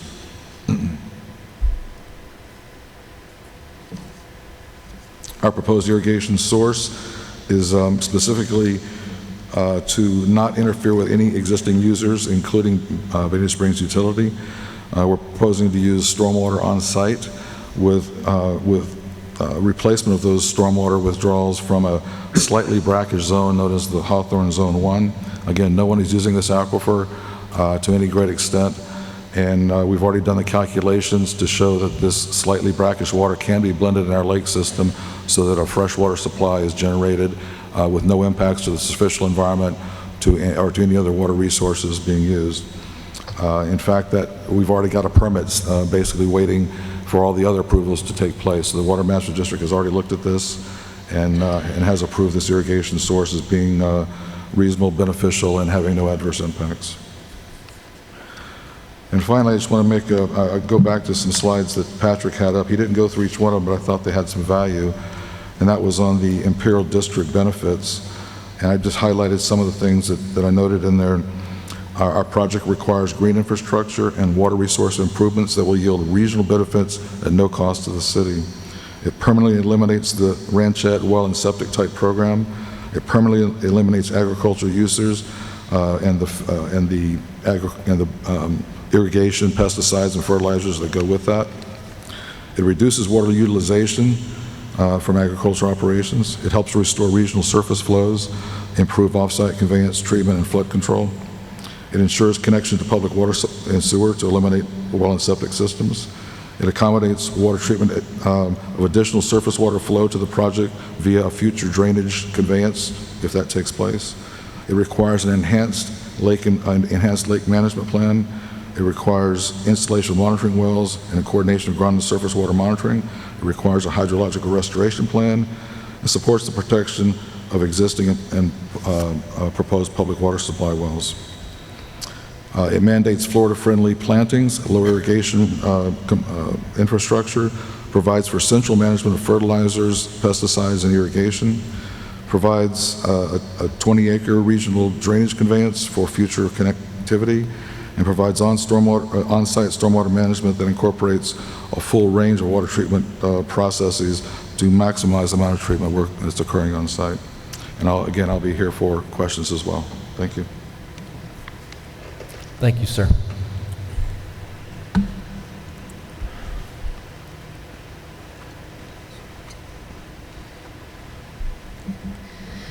Again, for the record, Sarah Spector with Retzel and Andrus. We just had a few more slides for you. Okay, if you'll recall, at the beginning of his presentation, Patrick outlined two big questions that you need to ask when considering whether to approve this application. The first of which was, is this area appropriate for future development in the city of Bonita Springs? And we've provided you with information to where you can conclude that the application does demonstrate that the project area is not only appropriate, but will benefit the surrounding community at large. The second question was, is this proposed project consistent with the type of development envisioned for the city of Bonita Springs? And again, we've provided expert testimony to where you can conclude that the proposed planned development that will be considered during the rezoning will be a desirable, self-sustaining family community with immediate access to both public and private amenities consistent with the type of development envisioned for the city of Bonita Springs. And then circling back to the issues I had outlined at the very beginning of the presentation, the issues that are identified in the staff report, we believe we have provided sufficient evidence to where you can conclude that the development in this particular area of the DRGR is appropriate and will provide a public benefit. And one thing I didn't add to that bullet point, but I think is very important to note, is that the unique location of this property in between a highly developed property and one that will be highly developed is unique in that I don't believe that, and I think we can we've provided evidence that it will not result in development throughout the DRGR. It would be specific to this property. We've tailored the comprehensive plan amendment, both the text and the map amendments, to be tailored to this specific property so as to not proliferate development throughout the DRGR. The requested density is supported by the current and proposed development in the area and will supply much needed housing as the city continues to grow. The surface water drainage will be improved not only for the subject property, but for the surrounding community, as Kirk just pointed out and described the system to you, providing that puzzle piece and putting our puzzle piece on the table. Traffic impacts are not anticipated, but we do agree that if necessary during the rezoning process, we will consider a developer agreement. And then finally, the applicant is committed to addressing the property's proximity to the Panther primary zone to the north of our property line. So with that, we will conclude, and as everyone's mentioned, we are here to answer any questions that you may have. Great, because we have some. Good. So thank you. Okay. At this time, if you have any questions for the applicant, you can ask them directly, or you can wait till after the staff makes their presentations and ask the appropriate parties as they We'll do it afterwards. I was just asked, we're gonna go ahead and take a break for a minute for restroom if you need to go. Thank you. We're gonna go ahead and reconvene the meeting, and we'll start where we left off.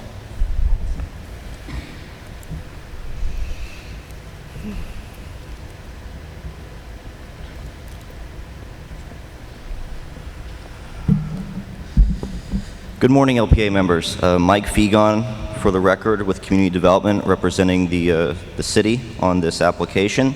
I do have copies of the staff presentation, hard copies, if anybody would want a copy to follow along with, or are we okay just looking at the screen? It's up to you. You guys want a copy? Yeah. We're fine with the screen, thank you. Great. Excuse me, Mr. Chairman, this is David Theriak again. We're having the same Zoom issue. We have the previous PowerPoint up, but not mic or any video.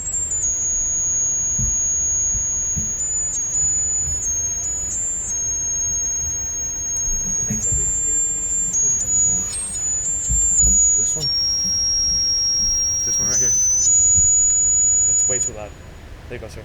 Okay, thank you. You want to do it slowly until you can hear it? No, that's fine. I'll take care of it. Thank you. Sorry about that. Go ahead. Okay, thank you.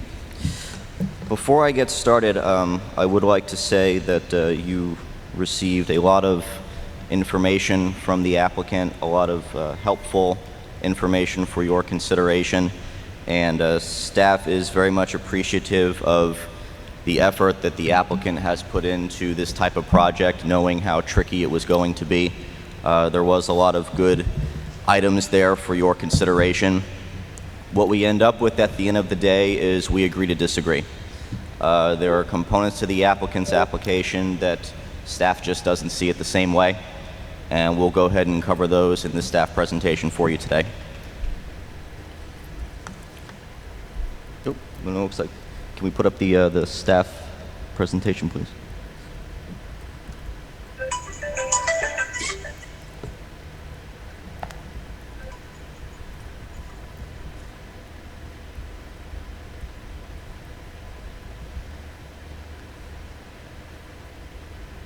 Okay. So as always, we have the staff review team who was instrumental in reviewing this application. Myself, Mike Fegon, Sean Gibbons, Laura Gibson, Tricia Goff, Tom Ross, Jay Sweet. Lee County took a look at it as well, and Theriac in Spain, the staff attorneys. We know, going too fast here. We know what the request is. It's a two-pronged request. We have prong one, which is to create the Imperial District future land use category with the text. That's Exhibit A in your report. And then to amend the city's future land use map for this project and designate it as the Imperial District. As far as a timeline of events go, this has been in the works for quite some time. It started with a meeting back in February of 2020 with the applicant and staff. The applicant submitted to the city last summer, and it went through a series of sufficiency reviews, ultimately being found sufficient in November of 2020. Since then, around the holidays, it gets a little tricky when it comes to scheduling. The original intent was to come before you in February, but there were some scheduling conflicts, so here we are today. The citywide location map, I think we're all pretty familiar with where we're talking about. It's symbolized by the yellow star there on the location map. Zooming in a little bit more, I went ahead and put stars where the three proposed development areas are. Obviously, you know you have Bonita Grand Mine to the east, Citrus Park to the west. Bonita Grand Drive would be one of the main access points that services the development, as well as East Terry Street. And this is an example of what the proposed future land use map would look like, with the hashed mustard-colored area being the project site. And again, you have Belle Villa directly to the west, Citrus Park as well, and then of course the Bonita Grand Mine RPD, which we've heard a lot about today. Again, the current future land use of the property is Drgr. It does have two different zoning designations on the property right now. A rather significant portion of the property is currently zoned agricultural. Another portion is zoned mobile home, residential. As the applicant had stated, they do have an application in, a rezoning petition in, that is intended to run concurrent with this change to essentially put the words of their proposed text into effect. And as far as consistency with the Bonita plan, there were many areas and elements and sections that were analyzed by the applicant, and the analysis was provided to staff. The way the staff report is set up is that we provided a copy of the goal, objective, or policy that was analyzed, the applicant's analysis of that goal, objective, or policy, followed by the staff response. And I think that's where we sort of get into some disagreements about certain areas of it. But regardless, we do have some findings of fact that were clearly presented in the staff report. Again, we have 8 parcels totaling the 328 acres that makes up the project site. We do have a companion zoning application that staff has reviewed. They are proposing up to 700 units and commercial tracts not to exceed 5 acres cumulatively. They are in the Drgr, which the current density is 1 unit per 10 acres, and their proposed density is 2.1 units per acre.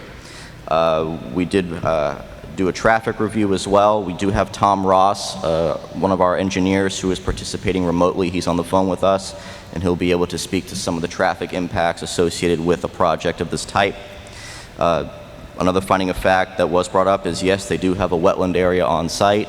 It is heavily vegetated with exotic vegetation. They are proposing to restore it, and they have provided a restoration plan as part of their zoning action.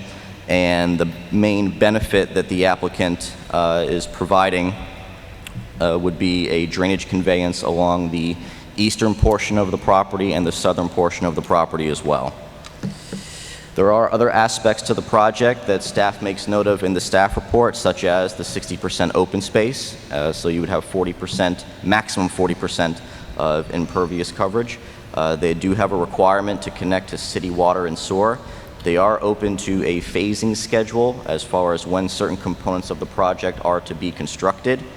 And the neighborhood commercial uses that they are providing do account for some amount of trip capture to help some of the proposed traffic, or to help some of the traffic burdens that staff feels would be part of a project like this.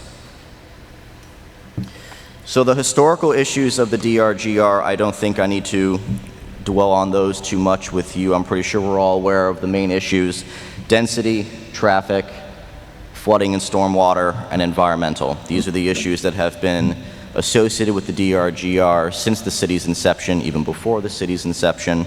The applicant was mentioning several studies that were done regarding development in the Drgr. I'm sure you're all aware of those. And these issues tend to persist out in the Drgr today. Regarding density, the applicant was explaining the difference between the gross density and the net density. And while staff can understand the position being taken for that type of calculation and analysis, the comp plan and the LDC is pretty clear that when you review these projects, you review them on a gross acre density basis. So with that in mind, we do have the existing Drgr category for the subject property at 1 unit per 10 acres. We have the proposed density at 2.1 units per acre, not to exceed 700 units, which is an increase of almost 4 times what would be permitted currently. There were several developments that are existing in the Drgr right now, including the Bonita Grand Mine, which on a gross acre basis amounts to about a half unit per acre in density. That is the one project that was approved post-incorporation. The other developments that were cited in the analysis by the applicant were all done pre-Bonita, and they all had their entitlements going back to the 1970s and 1980s, which predates the Drgr future land use category as well. But we can see that even with some of those, such as Bellevilla, Lakes of San Souci, they are considerably lower than what is being proposed. Citrus Park is higher. Staff does acknowledge that Citrus Park is higher. Staff also acknowledges that with that, there are some of those concerns that have yet to be addressed in the Drgr as a whole, such as the flooding issues, infrastructure issues, things of that nature. Some of the studies that were done regarding the Drgr that were mentioned by the applicants, such as the Rawl, DeLisi, or Baracco studies, yes, those were all heard by City Council. None of them were adopted by City Council. So the City Council position regarding development in the Drgr has been made pretty clear. They've been consistent in their approach as far as how they treat development in the Drgr. And this represents such a significant change from the staff perspective that it really would be a policy decision based on staff input, LPA input, and ultimately the council as far as what to do going forward. And that is the way we tried to word it in the staff report overall. So we've gone through several ear-based changes through this and city-initiated comprehensive plan amendments since the city's incorporation. Throughout that 20-plus year process, there has not been any direction provided to staff to change the components or the standards of the Drgr. So while it may have been devised initially as a placeholder land use category and a placeholder density, there is nothing right now to suggest that that's still what it is. There have been multiple opportunities to make those changes, and they have not been sought. And I think that is because the council is comfortable with the existing guidelines that pertain to the Drgr. As far as traffic impacts go, a TIS was provided and some additional analysis was provided during the staff report writing process based on some updated info from the 2045 MPO study. I think one thing to keep in mind is that there are no capacity improvements that are currently planned for Bonita Grand Drive or Terry Street, which are the two main roadways that would service the property. There are some non-capacity improvements that may be sought via grant funding, such as additional pathways and things of that nature, and those are on the 2040 LRTP map. But as far as any type of capacity expansion as of right now, there isn't anything that staff can point to as a way to help ease the potential traffic burden and infrastructure burden that is in the area. Staff acknowledges that this request is not the direct cause for the traffic concerns in the area, but staff would also acknowledge that there are no improvements proposed either as part of this request or by the city going forward. And I do have Tom Ross on the line who did review the TIS. Tom, is there anything you wanted to add to this particular portion of the conversation? No, not at this point. Okay. And we would acknowledge as well that, you know, again, with it being a proposed mixed-use project, there is the ability to provide some trip capture since you would have commercial uses very close by, being able to avoid some of those concerns out on Terry Street or Bonita Grand. And that we also acknowledge in the staff report that the applicant acknowledges that there may be a possible need for a developer's agreement. As far as what that would look like or what that would pertain to exactly, it's unclear at this time. So as a result, it still does remain a very real concern of staff. As far as the environmental aspects of the project go, the text does have some very good, strong, sound environmental language, and staff does acknowledge that language, such as the requirement of 60% open space, Florida-friendly landscaping, restoration of the 4-acre wetland. They did submit a restoration plan as part of their zoning request, and it is acknowledged by staff.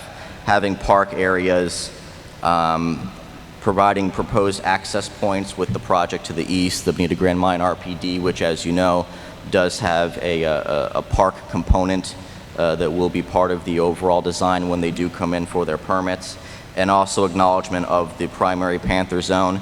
The reason why that came up in the staff report is because it came up as part of the applicant's analysis. Staff is not married to one way or the other of how to potentially deal with that. It was simply a response in the staff report to the applicant analysis regarding that the panther zone is there and that there are multiple ways to address that particular concern. They do have a recommendation from U.S. Fish and Wildlife. Staff doesn't have any concerns about that. Regarding stormwater, I think this is probably one of the larger and more apparent concerns of development in the Drgr. What we have here are pictures not of the subject property, but of Citrus Park or Bonita Terra, which is located directly to the west. Again, while this isn't the subject property, it is important to note that these pictures were taken post-Irma, and they do represent the same stormwater system that the subject project would be tying into. That's another aerial taken post-Irma. One of the things you can see there is that there is still a significant amount of water that is held on site, including some on the subject property, and then we already went over what the Citrus Park concerns were for that as well. So regarding the stormwater, yes, they do provide requirements for a hydrological restoration plan. They are providing for a minimum 1.5 inches of water quality treatment, additional storage for a half inch of runoff prior to discharge into that water management system. They are utilizing dry detention areas and interconnected lakes to hold their water. The system will be bermed from the surrounding development, and they will be discharging into the Citrus Park stormwater management system. And it will cause a reduction in discharge rates by approximately 80%. The fact that they will be having lakes and detention areas to hold the water, treat it before it leaves site should provide some public benefit to the area as far as some of the flooding concerns. That 150-foot wide drainage conveyance that's along the east and south, again, that's another benefit that could be provided as part of this project. What I would note, though, and it is in the applicant's submittal documents, I think it's on page 350 of the overall application packet that was uploaded, is that the drainage conveyance that they are providing along the east and south that is designed to hold additional water to ease the burden isn't shown to be connected to anything. It's not connected to the project's stormwater system. and it's not connected to the overall Citrus Park stormwater system. It's kind of just there. So there are some missing puzzle pieces, like the applicant alluded to, as far as how to make that a true public benefit for the area. There are still some questions that need to be answered regarding that aspect of it. So overall, you know, the staff opinion is that the provided comp plan amendments do represent a significant departure from the existing DRGR policies. And we do believe this is a policy decision to be made by City Council with recommendations from staff and the LPA and the applicant's testimony and evidence as well. We do believe that you will begin to see several development proposals in the future that would be similar in nature with similar density requests in the DRGR. So this really is an opportunity to reaffirm the existing policies or to have potential discussions on policy updates. But at this time, there has been no direction provided regarding any type of policy shift in the DRGR. We still have traffic concerns, we still have the overall density concerns, we still have environmental concerns, and until the additional direction is given, the staff opinion is that this is just too significant of a change considering what's out there and all the historical issues that have been well documented even through those numerous studies such as the Baraka report, DeLisi, the Raw study. So that does remain the position of staff, is that the changes are just too significant at this particular point going forward. I would also note that again, the applicant did provide a lot of helpful analysis and helpful information, and they are providing a lot of text with regards to specific stormwater initiatives and environmental initiatives. I would note that many of those items that are provided would already be required by the Land Development Code. There are a few areas where they are going above and beyond, and staff does acknowledge that. But we just want to make sure that that was clear for the record. So I know I went through that relatively quickly. I think the staff report speaks for itself as far as what the staff position is. If you have any questions, I do have staff members present from all disciplines to be able to answer any questions you might have. You guys have any questions? No. I do. Go ahead. We've got a couple, I think. I have a couple of questions, if I may. One, will the developer modify their proposals at this time, or are your proposals set in stone first? Prior to the proposed construction, what is the anticipated price range of the homes that you're offering? These were going to be questions concerning the staff's position. Oh, just the staff? For right now, yeah. Oh. We're answering his questions. Anybody have questions for the city staff? No. Don? I just have one, and it concerns page 3. I don't understand how a potential 1,400 homes out there, which is both sides of that road, are not going to drastically impact Bonita Grand and Terry Street. I mean, you can do all the counts you want, but when that starts, I mean, it's enough there with the dump trucks traveling back and forth, but that's just going to be it's a disaster. I mean, I don't see anything wrong with the development itself, but the infrastructure, once that starts and the construction equipment starts running in and out of there, never mind the homes and the 2.1 cars or however you calculate that per residence,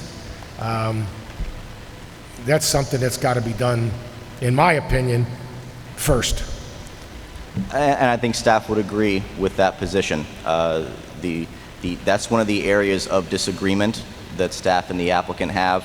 They feel they have the data to support that there won't be issues of that magnitude, and staff simply disagrees based on the historical knowledge of the area and the fact that there are no planned infrastructure improvements on the city's long-range plan for that area. And again, that may also be an additional factor in the sense that the city would not want to send a mixed message regarding additional density in the DRGR. You start making these infrastructure improvements, you start doing lane widening and things of that nature, you're sort of providing a message that you are now preparing for these additional impacts to occur out east.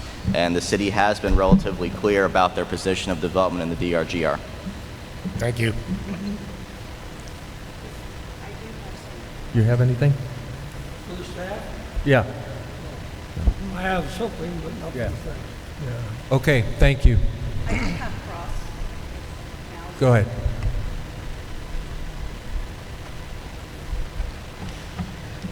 Again, Sarah Spector for the record. Mr. Fegan, when you were going through your points, you had mentioned that there were infrastructure concerns. Is it true that we supplied letters from all of the public utility providers that say that there's sufficient capacity to serve this project? Yes, that's correct. So when you say infrastructure concerns, what specifically does that refer to? Traffic. Okay. And then you showed the stormwater pictures, and you did specifically call out the fact that it was Citrus Park and not our property. You showed some water, but isn't it true that the stormwater plan that we have provided results in a significant decrease in runoff from our property? That's true, and that was on the slide.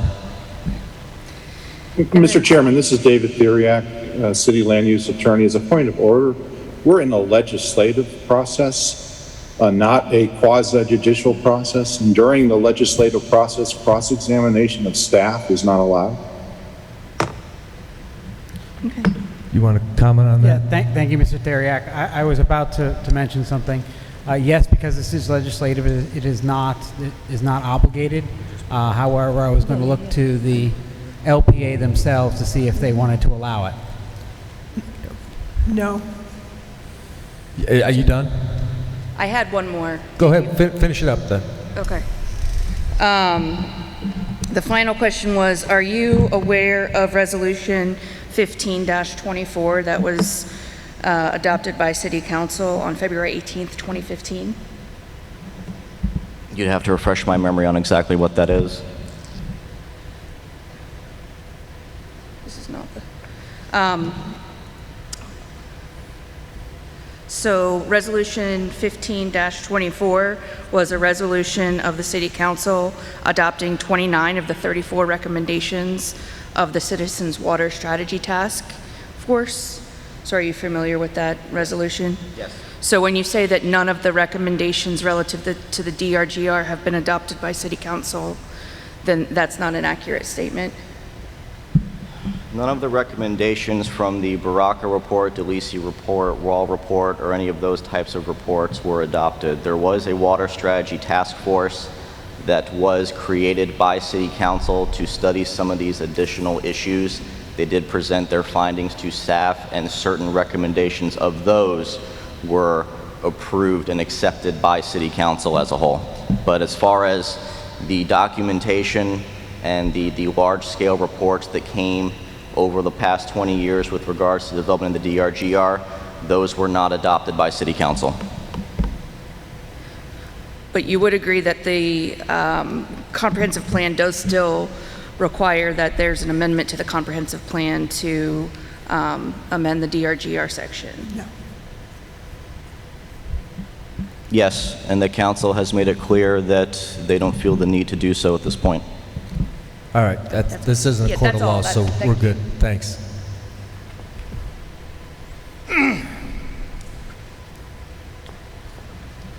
For the record, Patrick Vanass. I'd like to time to rebut one of the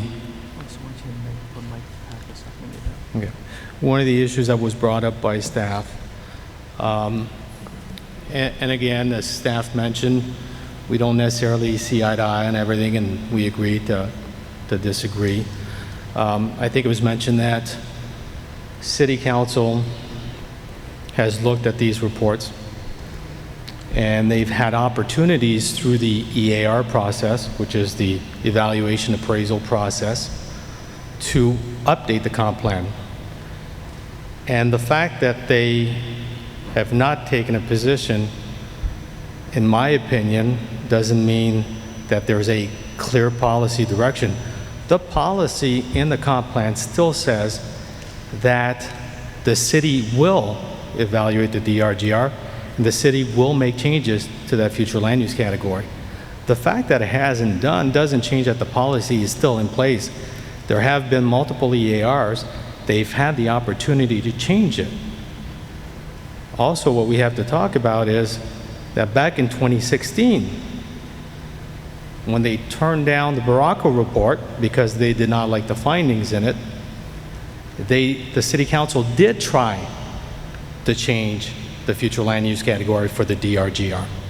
A staff report was written, and I've got a copy right here. And I'll provide it to the city attorney for the record.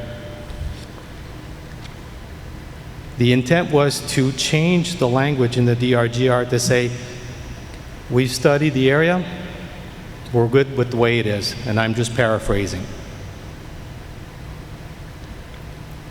A staff report was put together,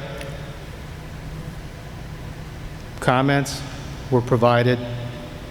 Mr. Teriak, who was hired by the city to look at legal matters associated with that, provided a recommendation to council stating that staff has advised me that all the studies that have been provided, okay, that none of the studies, and I'm reading the letter right here, none of the studies determined that the uses city planning staff has informed, okay, sorry, I'm going over the same sentence here. The city's planning staff has informed me, however, that none of the studies determined that the uses set forth in policy 1.1.21 are appropriate. Those are the existing uses. Thus, at this juncture, it appears that the proposed DRGR comprehensive plan amendment is not based upon relevant and appropriate data and analysis. With this recommendation, the comp plan amendment did not go forward. So yes, this has been considered. Yes, there has been legal opinion on this before. And I will provide this to the city attorney for the record. Also, with regards to stormwater, we have a rebuttal associated with that, and our engineer is here to discuss this issue.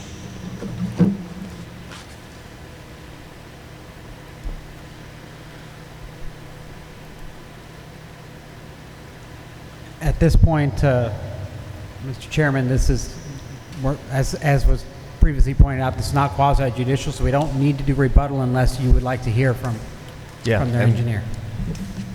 We don't want to hear the rebuttals right now. Okay. Do you have any other questions for the applicant or any of their experts? No. None? Okay. When are we hearing public comment? When you're completed with questions, it would be time for public comment. Okay. You have some questions. I have a statement. Go ahead. You have the floor. When we incorporated the city, you have a 2-year limit to adopt your comp plan. We formed a city in December, but we didn't have a city council until April, so we were 3 months behind when we started. The city council and the mayor appointed a group, I happen to be one of them, to assist the Brinson brothers, who were writing the comp plan, to write a comp plan for Bonita Springs. There was a serious time issue. It had to be accepted by the state within 2 years. Pardon me. So when it came to the DRGR, a judge had set that up, and there was no need to change it in the original comp plan, they just adopted it, but in order to make sure that something happened in the DRGR or in the Citrus Park area, there was a limitation put on the city council that within, I'm not sure whether it was 2 years or 4 years, but there had to be a study done to change and to decide what to do with it. During that time, the city council got bogged down with water issues rather than use issues. And I think they became very timid and they did not incorporate that plan. This committee in the past 20 years has sat through several very interesting presentations about the water issue out there. One of them, one day we sat through 2 meetings specializing in hydroponic ground issues. That's more exciting than we can really handle, but we did it. So I've thought all this time, when we incorporated the city, one of the things we wanted to do out in the DRGR is get rid of a mid-century trailer park out there called Jones Trailer Park. And we did those things. So the whole idea was to upgrade the area. And it amazes me that it's taken 20 years and we're still in the same thing. The staff, I have a little issue with that. The staff complains about the 2.1 units per acre being substantially stronger than the 1 unit per 10 acres. But the 1 unit per 10 acres was asinine. It was in essence a penalty to Lee County to keep the commissioners from paving over the entire Lee County area, which was why the judge set aside 92,000 acres in Lee County and established a density reduction area back in the 60s. So I look at this and say, we've been waiting all this time for the proper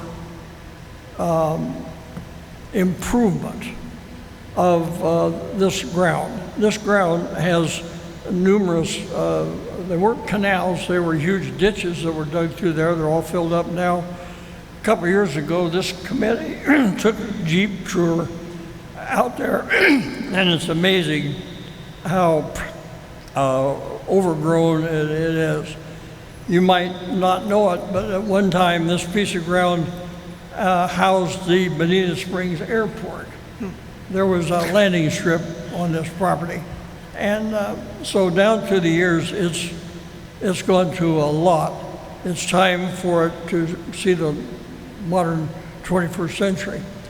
I think that this is the type of development that we need to start the proper growth area in that area. And we're concerned about traffic out there, but here just a few years ago, they brought before this committee a plan to put in a school bus repair depot out there with 440 buses every day going in and out there. And so this is nothing compared to a thing like that. There's plans for school out there. These things will happen in time. So I think I'm in favor of this project. I think it's the right thing at the right time to get started in a correct and thoughtful process to develop the DRGR. Now, a lot of people have in mind the DRGR, that an angel descended from heaven and granted it some kind of status. That didn't happen. It was a judge in the district court that established it. There's nothing special about the DRGR. It's just dirt like any other dirt, except a judge put his blessing on it. Yeah, well, I think I think it was Porter Goss that flew over it and said that looks like a good DRGR, and that's how it was named. But that's here and there. We're going to wrap up so you feel it's a good idea. I feel that this is I'm in favor of this. I have a couple questions for the developer, if I may. Mr. Farrar, I'll ask you, sir. I just want to confirm that the commercial area will be available to the public. Good morning, Brian Farrar for the record, BCF Management Group. The neighborhood commercial is be connected to Bonita Grand Drive and will be available to the public from Bonita Grand Drive, correct? Okay. While you're on that, what do you envision the commercial? Point of order. I'm going to finish my things here. Approximately how many trees are slated to be planted? And the reason I ask that is everybody knows real basics. They give off oxygen. They reduce the amount of stormwater runoff and erosion. There's not a lot of trees there at all right now. Do you know approximately how many trees you're planning? I can probably reach back to my ecologist, but the reality is the land development code requires a certain level of vegetation. We have a landscape plan, we'll have a restoration plan, and there's a number of trees per acre that we'll be required to have. I don't have that information with me today, but I'm sure we'll... But you're going above the minimum requirement. We're going to be above the minimum requirement. Okay, that's correct, sir. Yes, sir. All right. Will the Cypress wetland that's there be incorporated into your design plan as it is right now? I'm having trouble hearing you. Say that again. Will the Cypress wetland be incorporated into your design plan as it is now? That is correct. The 4-acre plus or minus existing wetland facility that we're planning to restore will be part of the overall 24-acre conveyance wetland restoration. That's correct. Okay. And finally, one of the biggest concerns is traffic. My office is right down the road, right on Bonita Grand Fire District. Are there plans, do you know, with the Department of Transportation for Lee County to put up a traffic light there even? Or in your evaluation, what will be done to help mitigate any traffic problems? I believe, and for the record, I'm not sure if this is public information, but there's a number of traffic designs that are working on right now with Lee County, but also I believe the developer adjacent to the east, Bonita Grand Mine, is working on a roadway plan that would incorporate a rotary at the intersection of East Terry Street and Bonita Grand Mine. I'm not sure if that's public record, but I believe those plans were provided to the City of Bonita Springs staff. That's what we understand. So there's going to be not necessarily a signal there, but I know there's going to be some traffic calming going through that, similar to the Logan Boulevard extension connection to Bonita Beach Road. Okay, thank you. Thank you. As a follow-up on the commercial area, what do you envision in that commercial site? Strip mall or?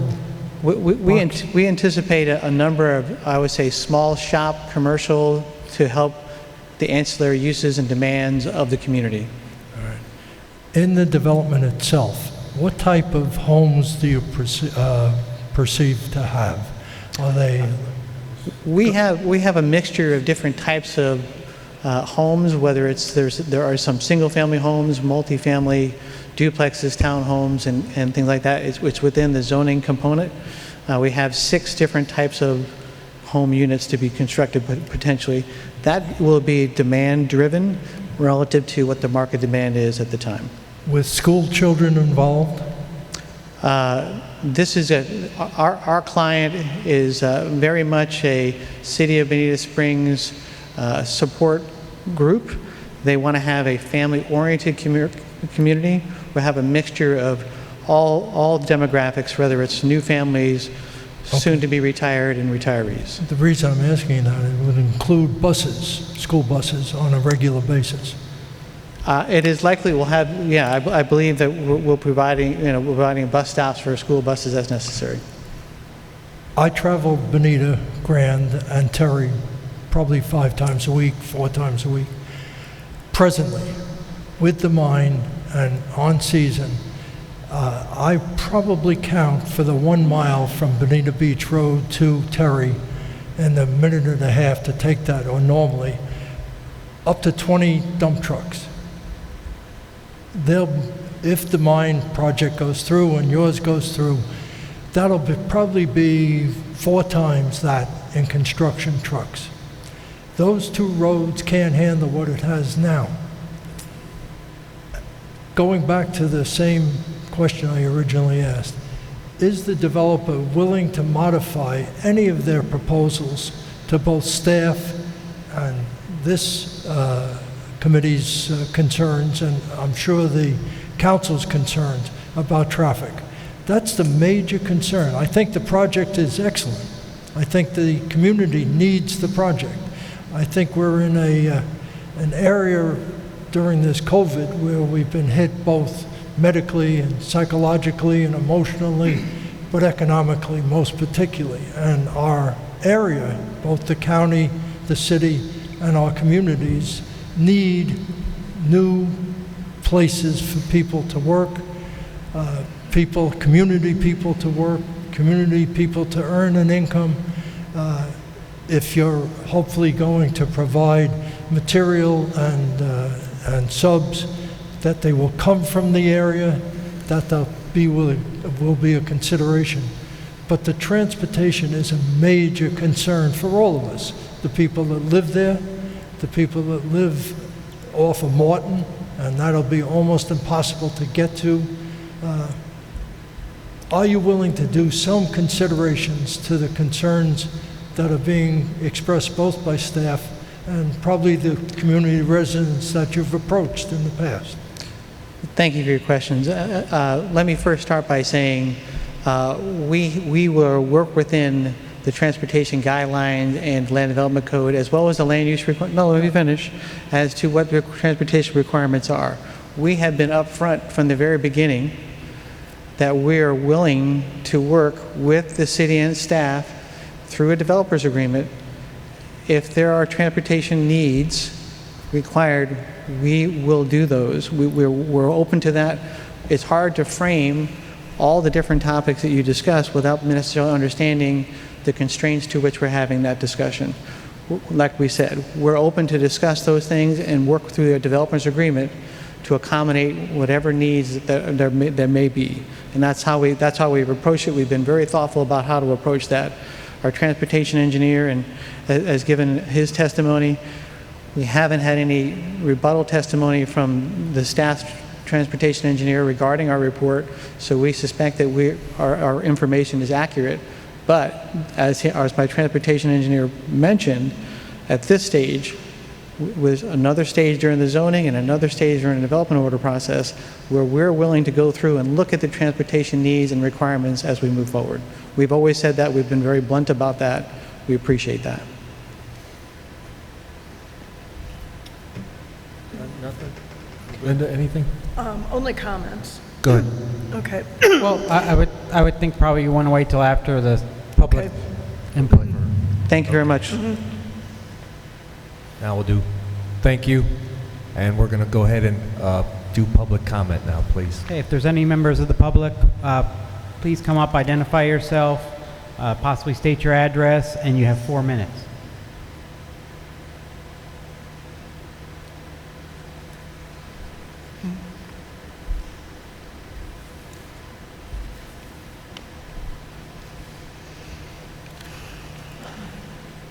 Hi, I'm Don Tiano. I live in Belle Villa.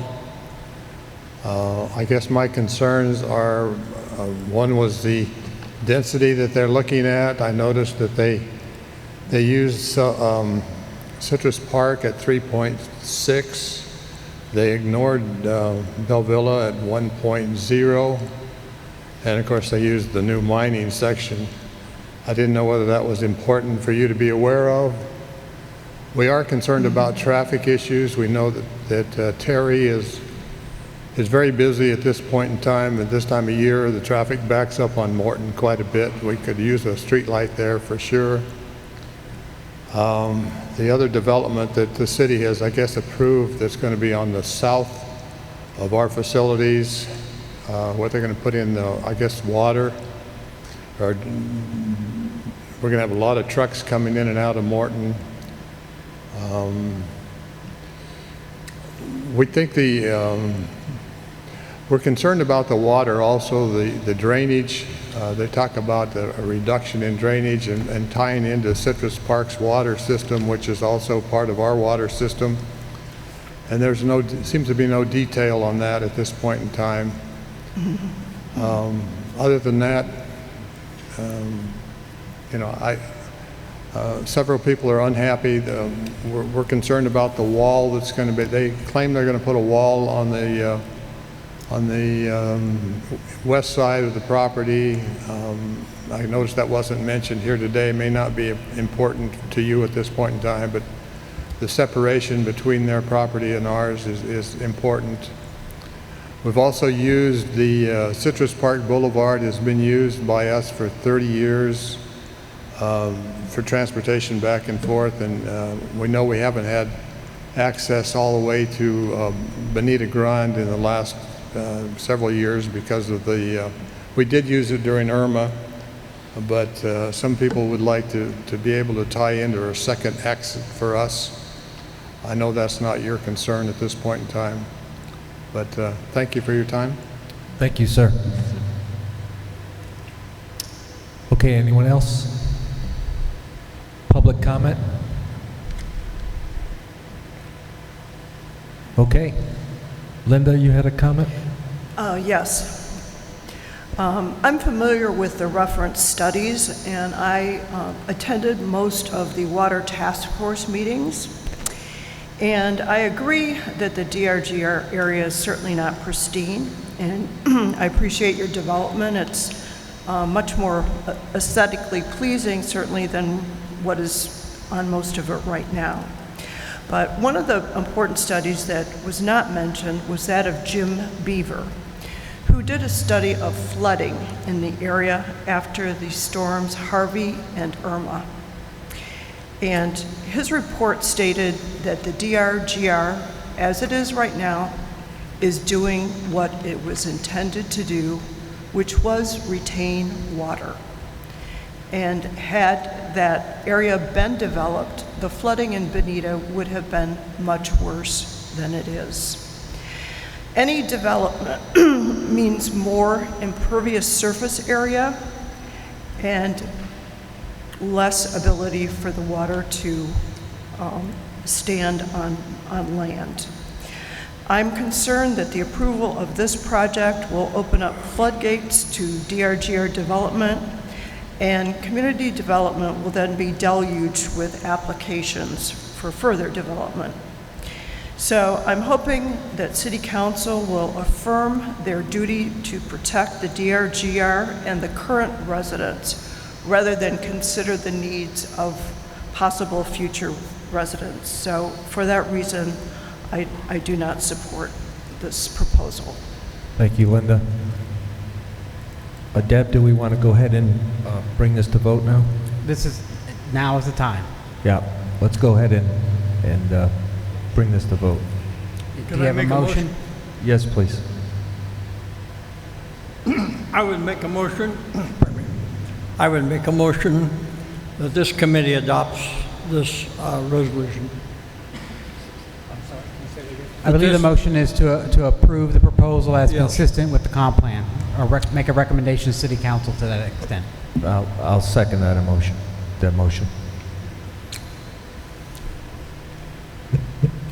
Any further discussion? Don Colapetro? I'm in favor, but I have reservations with traffic. Linda Schwartz? I oppose because I disagree that this development is consistent with the comp plan. Chairman Maturo?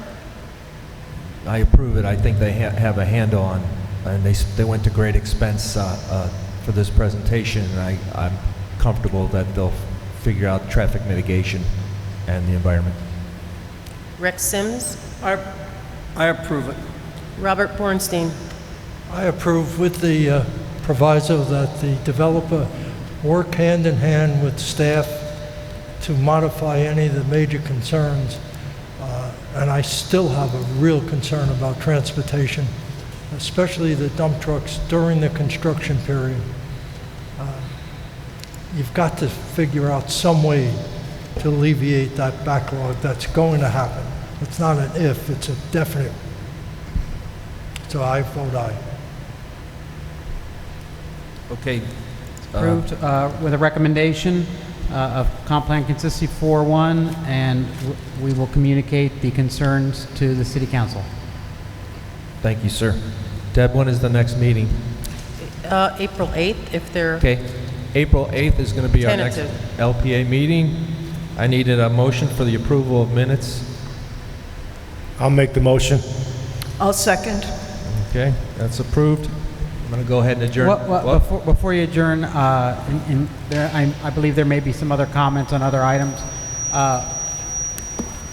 The city is planning some training sessions for University of Florida is going to come down, help us out with some training on the roles and responsibilities of planning officials. And I just wanted to see if there was any interest from the LPA in participating. I know the zoning board and the city council will be participating. I think we'd be interested. Okay, we'll reach out to you and work on scheduling a date. Was this sunshine? The meeting we will notice it as sunshine, even just for No, caution. I mean, the lectures, were they going to be on sunshine or something? No, they'll be on planning issues only. Oh, okay. So, updates on comprehensive plans. Thank you, sir. I'd like to thank everyone for coming. This meeting is adjourned.